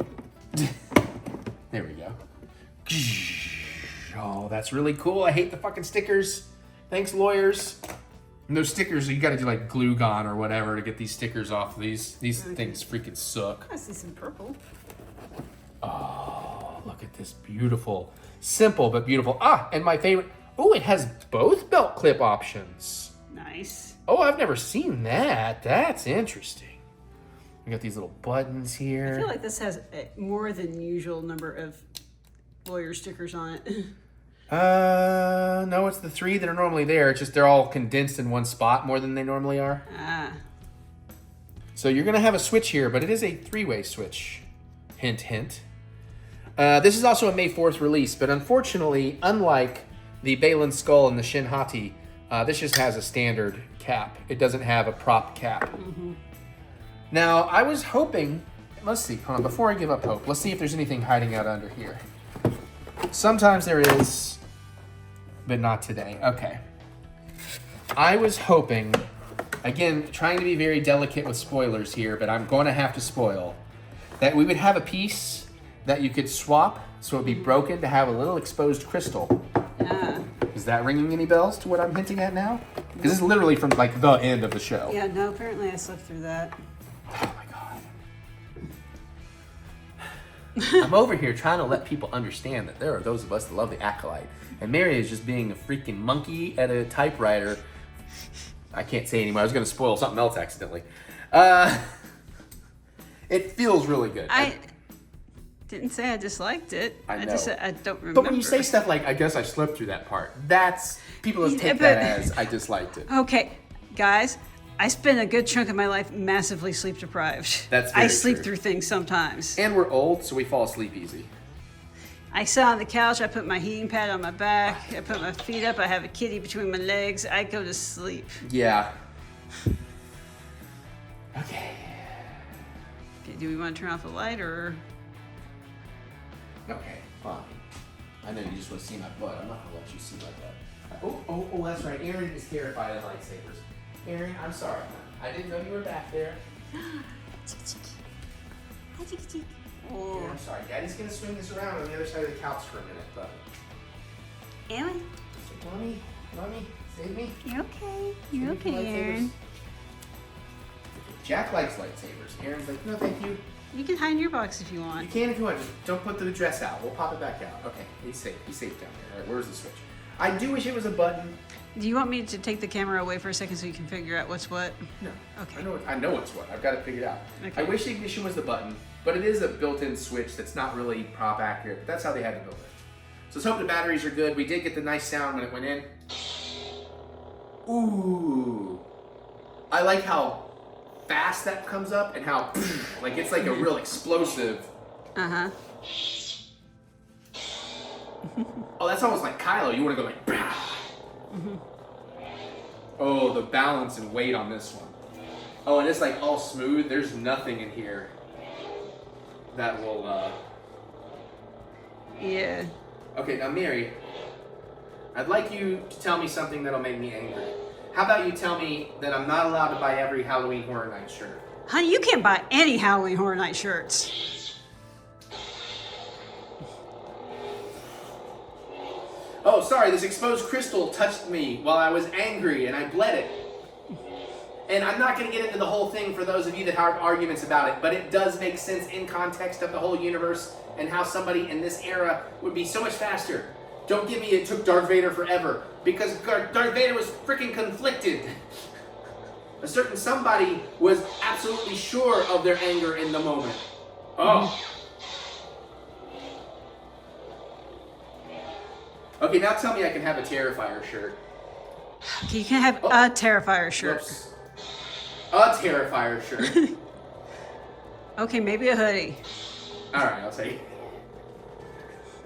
That's pretty cool. I do kind of wish, though, that it did have a mode where it's slowly, because I don't see any reason they couldn't have it slowly color change, like in the thing. I understand that maybe you want it to ignite red, but there should be like an option to be like, okay, this time I want it to just give me the bleeding thing. Yeah, that's very cool. And the bling. I'm very excited about this. The real question is, what are they going to give us for Life Day this year? Okay, Mary, would you like to try swinging it around? So just so you know, here's the switch. Up is blue, down is red. Okay. I'm going to take it like that from you and let you... No, this is a hefty boy. But it's nice and balanced though, right? Like it's just Yeah. no crazy parts to catch and... Yeah. Oh, Mary unbled it. It's white. She purified it. Oh, there we go. Oh, this one actually shows up nice and blue even when you're holding it still. Yeah. Yeah, that's surprising. You were getting sort of like a weird blue screen effect with your shirt. Oh yeah, I bet because I have so much white on. I can see it on your pants, yeah. Well, on your shirt though, it became like a weird bluey situation. I don't know. Oh, well yeah, yeah, I know what you're talking about. So, hey Mary. Uh-huh. You have to watch Five Nights at Freddy's. Okay, fine. Hey Mary, But I might buy like 6 shirts at Horror Nights. There we go. No, you don't get to come at me, bro. Bro, no, bro. That probably sounds horrible. No, I am not a puppet. You will not puppeteer me with a lightsaber. yeah, that's kind of neat though. Oh, did you see that little handoff she just did? Lady's got skills. Yeah. Ugh, I wasn't ready for it. The red looks really cool on camera. Yeah, it's more gradiated orange, but On camera, but in real life it is solid red, but yeah. oh, yeah, you see the little reflection in the floor. Yeah. But Cool. Yeah, they really did me in May 4th, man. Because technically there were 5 new lightsabers in one day on May 4th this year. When you think about it. that's nice. It is nice that they had... I like me a nice streamlined saber. I feel like this would be more of a Rima saber. That's Mary's in-universe character, Rima von Boots. Yeah. I'm Kree von Boots, but yeah, they had It's the... like it's got a little purple oxidation or whatever around the Ah. here. They had this lightsaber in Master Soul. They had the Shinhati Balin Skull 2-pack. And then they had the 2 iterations of the Reclaimed and Reforged building sabers at Savi's. So there were 5 sabers on May 4th. So I told a friend recently how much we were joking around about travel and expense. I was like, yeah, I need to find somewhere cheaper to go other than Disney, so I don't have, somewhere that doesn't sell stuff. Like, no joke, last time I bought this much money, more than this much money in lightsabers, and he thought I was just making a joke. And I was like, yeah, no, I did spend more than that on lightsabers. Thing is, I'd be like, I could take you to Penzig. I don't think you. And then he's like, you would manage to find something. I'd find something, but I don't think of a thing like that, because medieval stuff doesn't ring my bell that much. You might find some instruments that you'd be like, oh, this is kind of cool. I can see that. How much is this? 500. Oh, that's fine. That's less than 2 lightsabers.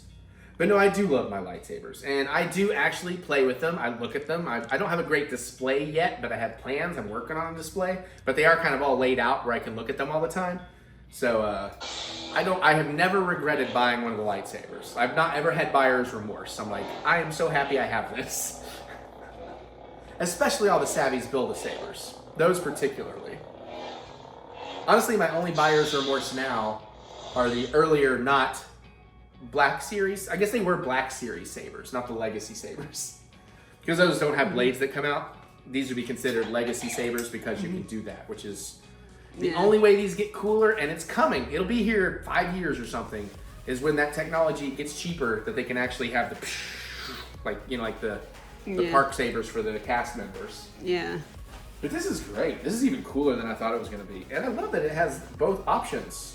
Of course, I'm always going to use this because that just stays in place. Most do that. Whereas, you do this, you hook it to this, and you get the banger clanger, and your clip starts coming around here, and you're walking around with your hands full. It's like, oh! I don't know how Jedis do it, man. And they make sure that their hooks don't slide. They use the Force. Yeah, well, that makes them at least less Jedis because now they have the powers are split into something else.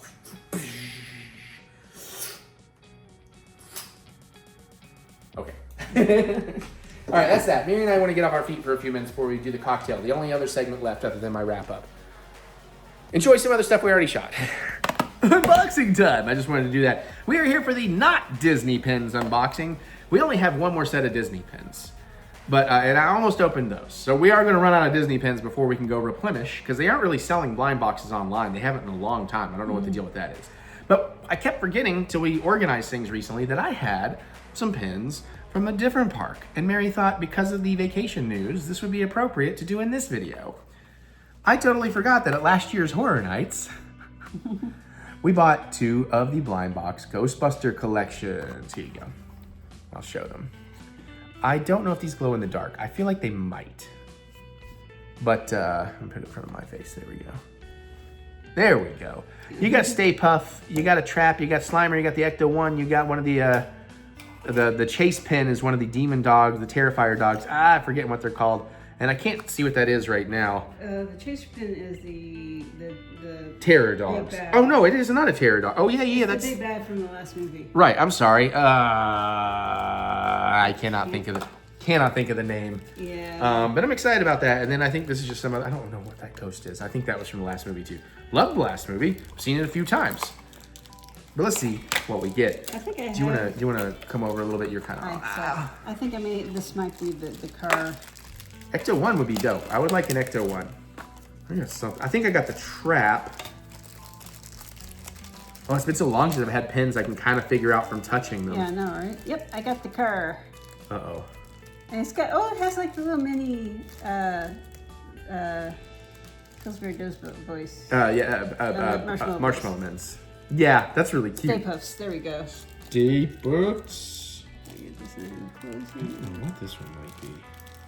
But yeah, all the little Stay Puffs, it's so cute. I definitely don't think I got the Chase pin here. I'm gonna open up what I'm pretty sure is the Trap. That is actually a really nice pin. I quite like that. These were only 16 bucks. I mean, that's still expensive, but I mean, $8 a pin is not bad. And compared to Disney pin prices, pretty happy with that. I am correct, this was the Ghost Trap. I like this, but I do hope it glows in the dark. It's a little dull if it doesn't. If it doesn't glow in the dark, I'd like, I'd like it to have real colors, you know, popping that yellow and black stripes. But if it glows in the dark, that's pretty cool. Look at it. Does anything on these boxes say that they glow in the dark? I'm reading. You look at the pin. Okay. I was gonna go like, no. Hasn't had enough time. I was just thinking if they do, they haven't charged. If we have like a bright light that we can, like a flashlight or something. No, I'm not gonna come back to it. Y'all just never know unless you bought some and you already know. Cause yeah, I feel like kind of the same way about the Ecto-1. It's a weird off-white. Yeah, like it should have a little more color. This might be the Stay Puft. Okay. Well, it's not. At least it's not the Trap. So, oh yeah. Oh, sweet, dude. I didn't even really think of which ones I would want. I mean, obviously the Chase would be cool. Yeah. Well, between what we got, I really hope we get Slimer. Slimer or the Chase would be my favorite, but also the one thing I can't identify yet would be pretty cool too. Okay. You're just too close. It can't focus that close up. There you go. That's about its distance. That's actually really cool too. These are really nice pins. I do wish I had bought some more. I don't know if this Universal do pin trading. All right, let's find out. I really can't figure this one out. This could be Slimer, but I don't think it is. I can't tell from the shape what this one is. Oh, there's like purple around that. We'll have to show them in a minute. Let me open what this says. Yeah. I'm thinking they might glow in the dark. That's got purple too, and that's got some purple. Yeah, it just doesn't show up in the dim lighting here. And we also got, oh, okay. It's the thing I couldn't figure out what it is. That's the snaky dragon shark thingy that they're chasing through Manhattan or New York in the beginning. Yeah, okay, that's not bad. I would have loved to have had Slimer though. But still, that's pretty cool. Hey, at least out of the 6 pins, we got 4 different ones. This could have been a sticky Disney situation where... Yeah.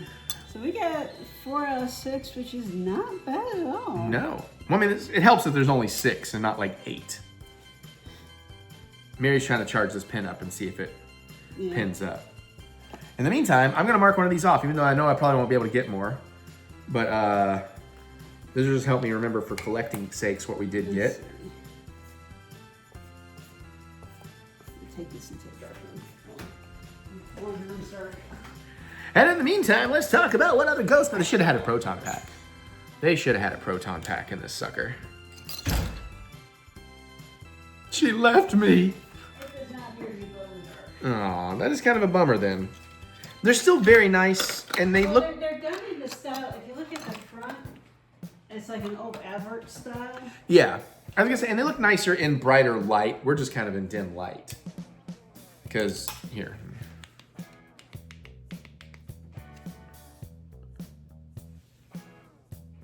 But you can see there's actually quite a bit more color going on. Yeah, mostly the purple one. Well, the green pops a little more too, the inside the trap. Oh, yeah, I guess. Where's the back? Oh, the back is just a star. All right. So you see your Mickey ears. I know. Well, I'm pretty happy with that. I am not upset with that at all. I just wish I probably should have bought like one more. I think I intended to buy. I think I had intended for us to open these when after I went to Premium Scream, and then we would be. You want to come back on camera? Oh, sorry. And then we would pick up some more when we went to Horror Nights last year. But I think by then I had bought I bought like 12 shirts. So I was like, maybe I can skip a couple of packs of pins since we hadn't opened them. Oh, I bought a shirt for every house last year. And I bought the California houses that weren't down at the other place too. I would love to do that. I love the shirts. I'm not going to do that this year. I'm definitely doing Terrifier, maybe WW, definitely like you said, concert, hoodie, and then we'll see if any of the others really jump out at me. But I am not going with the intention of, because I went specifically with the intention of I'm buying every fucking shirt, and I do wear those shirts like crazy. They are some of my favorites.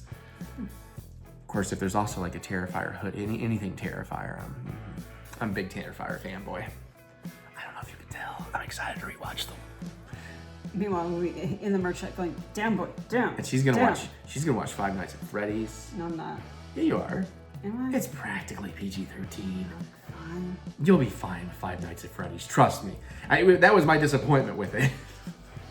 I mean, if you're willing to do Me 3 Gan, so you can watch Me 3 Gan 2, you can handle Five Nights at Freddy's. All right, that's it. That's it for the pins. We have a very special little unboxing coming up right after this. It's that time of year again. July 5th, you know that is the beginning of spooky season, pre-season. September 1st is actual Halloween season, but July 5th, because of the big 6 holidays, the ones that have their own merchandise sections every year. There's nothing after July 4th until Halloween. So that also means all the companies know this too, and guess what? We're back. Hallmark, baby. Haunted Mansion. They released 2 out of 3 of the new ornaments. So quick aside, they put out 2 in July, and they put out the 3rd, what will be the final one in October. Because we got that big house, and then last year, the first year they had 3 ornaments. Last year they dropped another 3 ornaments. This year they dropped 3 more ornaments, but it's kind of freaking weird. Well, technically, 2 ornaments and a second house top, or a second. I mean, that's exactly what I was building up to. That's I'm why I kept sorry. saying ornaments. No, you're were fine. dancing around it painfully. Well, I was building to revealing it right when you revealed it, so you're good. It's just like It's my half-second thing where I'm like always just a half-second ahead of them. yeah. So Haunted Mansion. So we've got the 1 ornament right now. Weird choice. Opera singing ghosts. We're gonna open this up. We're not gonna plug it into the chain just yet. We're gonna wait till we get the other one in October. We're not gonna tell you what it is if you don't wanna know, even though it's all out there. But yeah, that's what's the weirdest part is they did not release 3 ornaments like everybody was expecting. They released 2 ornaments and another topper, which is fine. I love that they released the Disneyland version of the mansion. That makes Which is New Orleans style. Yeah. right, yeah, and that makes total sense. And of course, we got that. I'm not getting mine till Christmas though, because I'm not in a huge rush for it. And we don't think or know if it does anything different. I think it still plays the same thing. But we're not gonna play this, we're gonna open it. We're gonna wait till October when we get that other one, then we'll give you the full show. And then maybe in December, we'll give you the full show one more time with the Disneyland house. But yeah, so I'm excited about this. But I will tell you this, There's not going to be a Hatbox Ghost in this run, which seems really weird. Like, I'm not sure why you wouldn't do a Hatbox Ghost. Especially if you're going to give us the Disneyland house. Right, because he was definitely, I mean, he's in the Disney World house, but that's only been for the last, like, 2 years. But, so, you know, come packaged like that. And then, like, there's so many others where, like, really? Although we still really love the joke they actually give you the Doom buggy, the vehicle you ride in, and it includes the message, the ride stoppage message. We still think that'd be pretty damn funny. So here we go. We have the opera singing ghosts. Pretty cool looking though. Yeah. Hopefully they light up a lot. I remember they lit up pretty well in the store. Okay. And of course it does not come with power because, you know, we have the power cords. They look pretty well translucent. The ones we forgot were off for the pin unboxing. Yes. Now that I remember to turn it back on. When the clock strikes 2 and the boot do do. Grim grinning ghosts come out to socialize. So, yeah, I mean, they should light it pretty good. What do you think? Yeah, I hope so. God, you think as many times I've listened to that, I would know the song. So the sensor? Oh, that's the IR sensor. Oh, also weird place that it hangs from, I just realized. Yeah. The hook is in the side of her face. The side of her head. I mean, I guess that's gonna do balance. I think it's the closest way for them to get balance with that particular setup. It's very cool. I'm pretty happy about it. The one coming in October is probably the most iconic of all the ones they're bringing us. So you can take a big guess what that is. Or just look it up on Hallmark. But other than that, it's kind of an underwhelming final run. Because it was so exciting building up to it. Be like, what will 3 next year? And Mary were racking our brains like, we got 2 obvious ones. What's the third? And then it turns out, oh, we're going to give you an unobvious one, a very obvious one, and then a topper. And we're going to call that one of the ornaments, even though it's absolutely a topper. It's like, well, why couldn't you just do the topper and 3 ornaments? These things are clearly selling like hotcakes, so. Oh well. Yeah, I don't know if their technology has a limitation that we are unaware of. Maybe. Because especially if they had done the Hatbox Ghost, the light up effects where you could easily like light up the face in 2 places. Yeah, that would have been so cool. Now they do have the gargoyle candelabra, but those were sold out both of the Hallmark. Interesting. But also they don't hook into this whole series that plays the ride either. But honestly, that might be why the Hatbox Ghost, now that I think about it. Because there's not like a particular section of ride. Just kind of there. Yeah, of ride music or something it would add. Like this is going to add more of the, I imagine, more of the funky graveyard edition. It does. Yeah. Yeah. Cool. I like the preview. Y'all will find out in October when we get the other piece. All right, that's that. We are almost done making this vlog.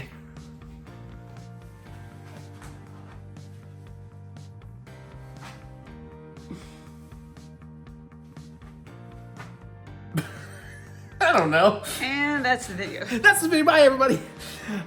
Listen, I have been desperately trying to figure out a cocktail for tonight. As you know, we filmed this entire vlog in one day, which is, we don't do that anymore because it's exhausting. Thank God it was a short cooking session.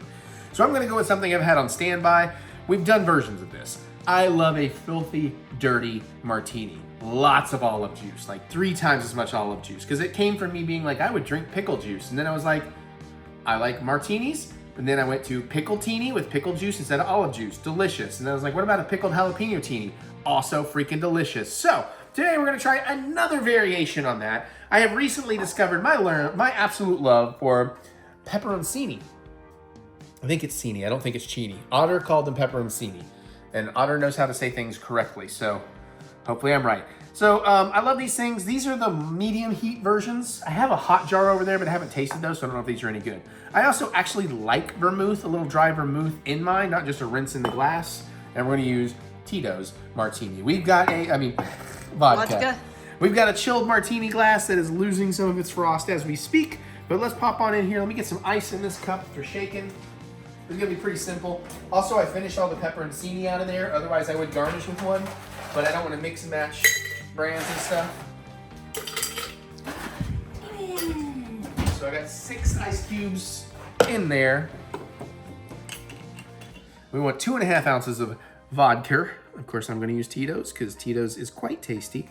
I do love some Grey Goose and stuff, and there's some other decent vodkas, but Tito's does it for me. I like that corn vodka. It really works. So there's 2 ounces. Let's go ahead and get that 1/2 ounce in there. Ooh, that's a little more than a 1/2 ounce, but that's okay. This is not rocket science. We'll go ahead and put our 1/2 ounce of vermouth in there. I may hit that a little extra heavy too, just because who knows.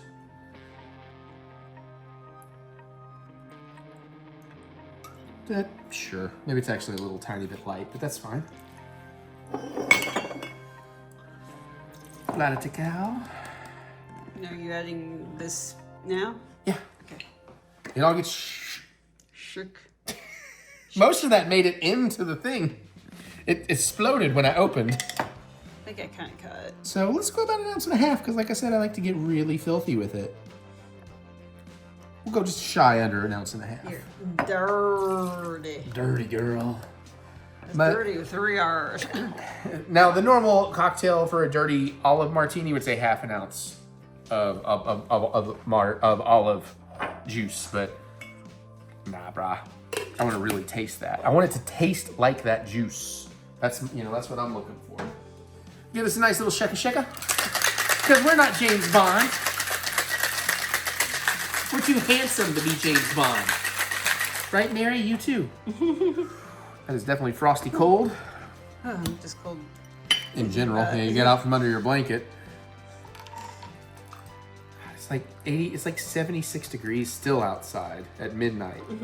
But Mary's like, nah, bro, I need a blanket and a heating pad because Eric keeps the house at 71, 72. I don't generate body heat like you do. I know. That's why I have to cuddle up next to you and steal your body heat. Yes, cuddle up next to me, i.e. sit beside me, spend your whole time in your game, pretend like you're going to rub my back by having your hand on my back just to frustrate me because I'm like, I would rather it not be there at all if you're not going to move it. I'm sorry, I didn't realize I wasn't moving it. You do that a lot more than you think, but that's okay. I'm just giving you poop. That did not produce as much drink as I anticipated, but it still looks kind of good. It looks like almost straight up pepperoncini juice. Yeah, maybe I should have just done 1 ounce. All right, well, we'll find out.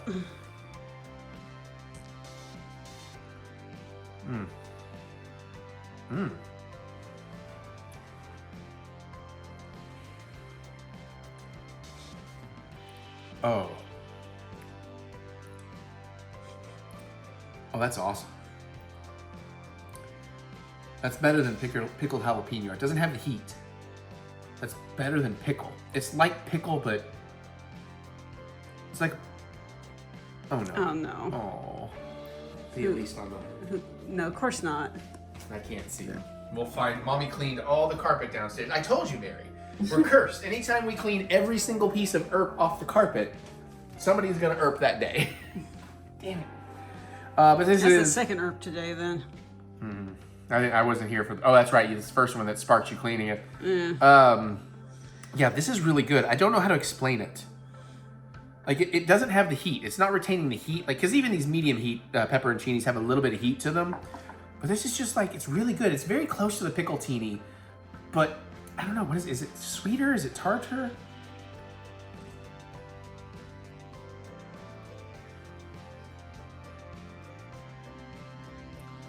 It's almost like you did a really dill-heavy pickle juice cut with an olive brine, but not a soup like a really light olive brine. I don't think this is Mary's jam at all. I mean, if you want to try it, you're welcome to. But I think I'll pass. yeah, I was gonna say I don't, because you're not really as into pickles or olives or any of that as I am. I like certain pickles and olives. Maybe you should take a sip. You don't have to. Let me have a sniff. Okay. I'm gonna actually take a drink. Yeah, again, I am not trying to pressure you at all. I just always like having the other opinion. It's not spicy or anything either, so. And it's not like the vinegar isn't really punch you in the face or anything. It's, you can tell there's a little vinegar there. Oh, that is salty as fuck. Okay. Maybe it's because I had a bottle of wine before that. I don't, it's not that salty to me. Oh no. Oh, it's a good thing you're not salt sensitive. You'd be giving yourself a heart attack. Oh, are you salt sensitive? Oh, how much Oh, salt I'm is in not. this stuff? I'm not. Thank God. Peppers, water, distilled vinegar, sea salt, citric acid. No, FD and C, yellow number 5, sodium metaphosphate, add as a color stabilizer. Sodium, 16% per serving. Now, there might be something in the vermouth that magnifies that flavor. That's true. A lot of people don't like vermouth itself, but I'm sorry. So obviously, our cocktail tastes are very different generally anyways. Nah. But I do love this. I will make this again. Yeah, I think I even got the balance just right. So I could probably at least make 2, maybe 3 more out of that jar. And then I have a different brand that is hot pepperoncini. So I'll be trying that, maybe not on camera. Cool, I gotta go finish this vlog. Mary needs to go to bed. Cheers. Because Mary misunderstood and cut right when I did that. Understandably, usually but I told her, you gotta wait till I say cut. Because I was like, think it and drink it. And then, she cut before. I'm just used to the when you do I understand. Yeah, I understand, but fucking automatic toy, get the fuck out of here. kicked. I wish I'd gotten that. Oh, you didn't catch it? I was hoping you'd catch my shoe launch, because I did do the shoe launch on purpose. I did not know. I thought that was an accident. I didn't mean to hit the lightsaber blade on the table. Oh, Jesus. Oh, no. Just don't fucking shoot that way. I now have to go back and check. So we need to end this clip so I know I can look from the end. Bye. And there you have it. That's the vlog for this week. We'll be back with another Disney vlog, and I totally forgot to address in the Disney vlog. I'll try to do it in the opening. I don't know if there's much I can do for all the fan noise. In the last couple of episodes I filmed for my May trip, but I'm going to be trying a couple of things in this next short trip that hopefully we can deal with fan noise, because obviously in August, September, it's going to be very hot. I am aware that it is too much, the fan noise, so I'll be looking into that. But other than that, hopefully you had a good time. Dinner was awesome. Cocktails awesome. You know, movie reviews were awesome. Unboxings were fun. I love that lightsaber. And I'm very excited about these Disney trips. I need to go do some more planning. But also, I'm really kind of getting into playing Tony Hawk Pro Skater 3 and 4 on my Switch. Also, this week, I get to go into Donkey Kong and then Shadow Labyrinth. So we're starting to get some good stuff. Strongly debating on if I want WWE 2K25 on my Switch. Strongly debating if I'm going to actually pay for it again, because I bought it for PlayStation and I've hardly played this iteration. But on Switch, I get so much more out of it, but then I probably wouldn't be able to play with friends. So we'll see where I stick with 2026. All that said and done, hope you had a good time. Definitely comment below. Let me know. Geek out with me in the comments. Also, I looked at the schedule for releasing a Disney every other week, and the August trip is going to continue that. We're not going to miss a week after the May stuff runs out. It'll be another normal vlog. Then you're going to get, you know, August Disney, normal vlog, August Disney, normal vlog, August Disney. But before the November trip, there's going to be a couple weeks that's not going to pan out. Just so you know. All right, anyways, hopefully you had a good time. Comment below, let me know. You can also click the thumbs up button, give me the good old thumb of encouragement, as I do love to be encouraged. And, of course, remember, that's what we do here, that we will get through this. We will get through this together. Check out my music. Also, give comments, suggestions for cute, park-appropriate, and temperature-appropriate Disney costumes for Mary and I.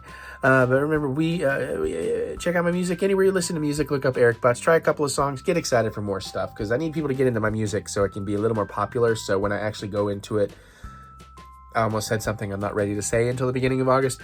When I actually get into it a lot more hardcore, maybe I can actually get some stuff sold, or, you know, sell a song, sell a performance, something.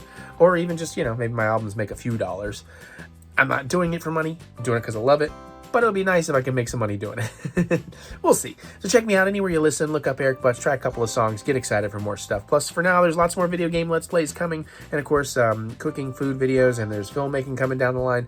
All that and more you can follow right here. Or go to TheEricButts.com for all your funky butts fun. And, of course, there's more with the links in the description below. So click that see more button to see more butts. And on that note, I'm going to get on out of here so I can go finish this vlog and go start enjoying my evening, because I do have to get up a little early to go see Superman again. And I'll see you all. If you look up, you'll see me in the skies. Love you. Bye. Meow, meow.